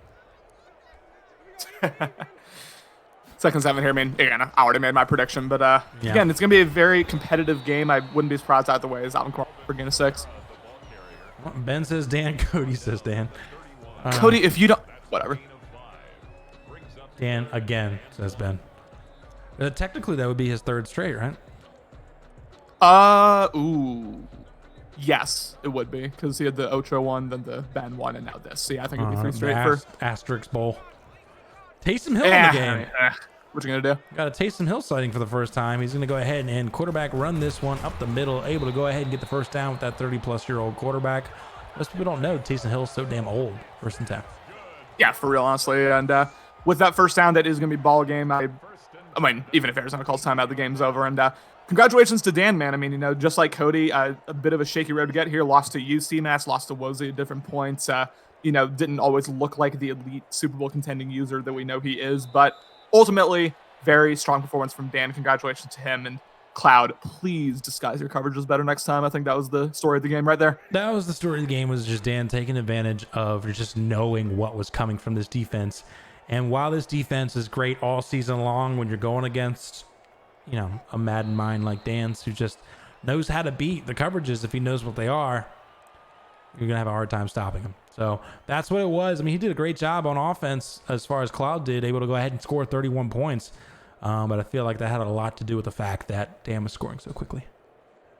The grocery store across the street from me closes in 20 minutes, so I'm going to take off right now. But CMass, thank you so much for commentating this with me. 2 quality games, even though they both ended up being, I'm not going to say blowouts, but they both ended up being Yeah, I got to do it, man. I'm sorry. I need food.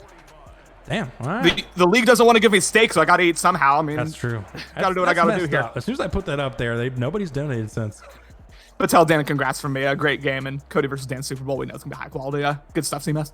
Yeah, thank you so much. Dan, you want to come in for a post-game interview, feel free to do so. Cloud, you're also invited if you're listening in. 45-31, New Orleans is going to advance to Super Bowl 55. Jameis Winston, Joe Burrow, who would have thought, is going to be the Super Bowl quarterback matchup, as I think everyone in the chat is going to scream, Vance, because everybody wants to know what their devs are. Who is the alternates in the Pro Bowl for quarterback is something that I'm curious about. But great game, nonetheless, for Dan, who pretty much dominated that game all the way through. It's going to be a good matchup. I think somebody just joined. Did I hear somebody? Hello? Daniel. Hi. How's it going? It's going all right. Coach Maurice Little. Welcome to the post-game interview for your big win here in the NFC Championship game. For the most part, and from me and Connor were talking about it during the broadcast, that it felt like that you were really taking advantage of a defense that you were able to. I think everyone knows when they play Cloud what's coming, because he doesn't do a great job of disguising what's coming, and you really kind of just picked him apart. Was that kind of the difference of the game, going against a defense where you pretty much knew it was coming every single time? Yeah, I mean, I went in thinking that, it was going to be nothing but man blitz, cover 1, cover 2 man, stuff like that. But I think my receivers did a good job getting separation. Michael Thomas on that corner route, like first play of the game, like that was huge. Yeah. Just everyone, like JJ Nelson getting open on those slants, really got the chains moving, and very, very, very proud of the guys. So it's a good game. Good game. Now, what adjustments did you make? So obviously when you were doing beating that man blitz that's just been dominating users throughout the regular season and the playoffs, what adjustments you were making? Because obviously Harris did a great job. You mentioned J.J. Nelson as well, getting up on the slants and drags. Michael Thomas, obviously we expected him to beat man-to-man against Drake Kirkpatrick. But were you making any sort of adjustments, towards Khalil Mack? Were you making certain adjustments as far as leaving extra guys in? What were you doing to be able to meet that or beat that man blitz that he's so famous for? Yeah, I was really thinking before the game I would have to really like block 6, block 7, but didn't really feel that necessary. I mean, because guys were scoping so quickly, got the ball out very quickly. Thank God the user wasn't there, the guys I was looking at. So, yeah, I mean, it's tough because the problem you get with Khalil Mack on that man blitz is, if you go double team Khalil Mack, someone comes free off the edge. So it's like, if he's sending everyone, there's going to be some 1, even 2 free rushers on that. So that's why it's tough to play Cloud so much, because if he sends that man blitz and you try and double Khalil Mack, it's over. It's really over. So, I really didn't block anyone. Maybe the tight end a little bit. Got Kamara active on those angle routes. He's got route apprentice, so that was very helpful. Michael Thomas's route apprentice. He's got that corner route and that post route. Yep. That you can audible to. Only him. So just very happy with the game. Very, very, very satisfied. Yeah, and honestly, I mean, Cloud did a good job on offense too. Yeah. I mean, the first half it was like 21-21, like maybe first quarter. I don't know. We just shooting out the whole game. I thought maybe that's what the game was going to come down to. And I think, the way I was moving the ball and the way he was moving the ball, would just come down to like 1 or 2 stops. And that's exactly what it was. Just a couple good red zone possessions on defense stopped him. And, a couple interceptions in the second half put the game away.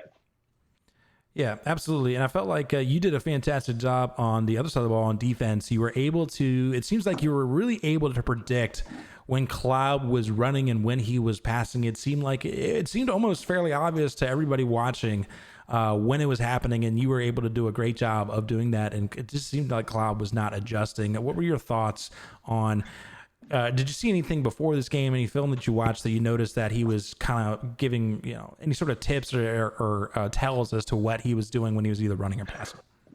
Well, not necessarily, but when he was in the single back, I noticed when he was, under center, he would really look for DeAndre Hopkins.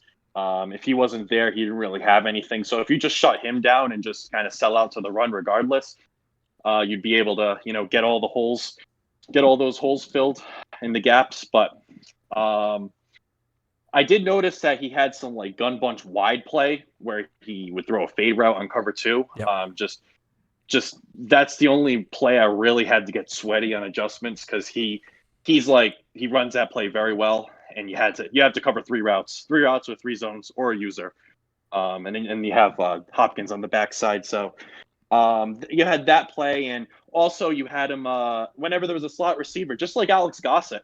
It's all bubble screen RPO bubble, and if you shut down that RPO bubble, he has no choice but to do that inside zone. You just blow that up. So absolutely. So now you already know your opponent. You watched the game earlier where you watched the Bengals pull out against young Alex and able to go ahead and represent the AFC in the Super Bowl. So you're going to be playing this Bengals team against Joe Burrow.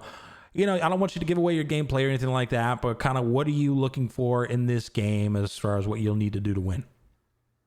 Well, anytime you play Cody or Austin, we know how each other play. We talk a lot about Madden with each other. So it's always going to be sweaty. But I don't know. I mean, I know Madden 20 is different from 21, but before you came back into this league, CMass, Cody and I played in a Super Bowl. I think it was the 4th Super Bowl of the cycle. I was trying to go back to back, and he just easily beat me. Yeah. He easily won. It was like 31-7. Really shut me down and everything. I was doing good that season. So, I mean, of course, Madden 21 is going to be different, but I know it's going to be a big challenge. Very, very big challenge. It'll be a good game whenever it's played. Absolutely will be a good game. We will update you all in the chat as far as when the game will be. I anticipate we'll be advancing to Super Bowl here shortly, so make sure you get your scouting in because you will need to get that in. I'm not sure if they'll wait for you, so once that game's done, scouting will be done. So again, Dan, thank you so much for coming in. Congratulations representing the NFC in the Super Bowl. This is going to be potentially, if you win, your third straight Super Bowl, I believe, but don't want to speak too soon, but congratulations getting there, and thank you so much for coming on. Hey, thank you very much, CMass. Appreciate it. You know, again, everybody that's in the chat right now or still on the stream, I appreciate you all watching this 2.5 hour stream of the back-to-back AFC NFC championships. Thank you for Connor for co-hosting with me. Thank you to Reshot Master for the follow, and then Ben and Ryan with the gifted sub, with the sub and the gifted sub. Thank you all so much for supporting the stream. We will update you when the Super Bowl happens. Thank you all so much for watching. That's going to end it for me tonight and Better League Network. You guys are what makes this league so great. Thank you so much for watching.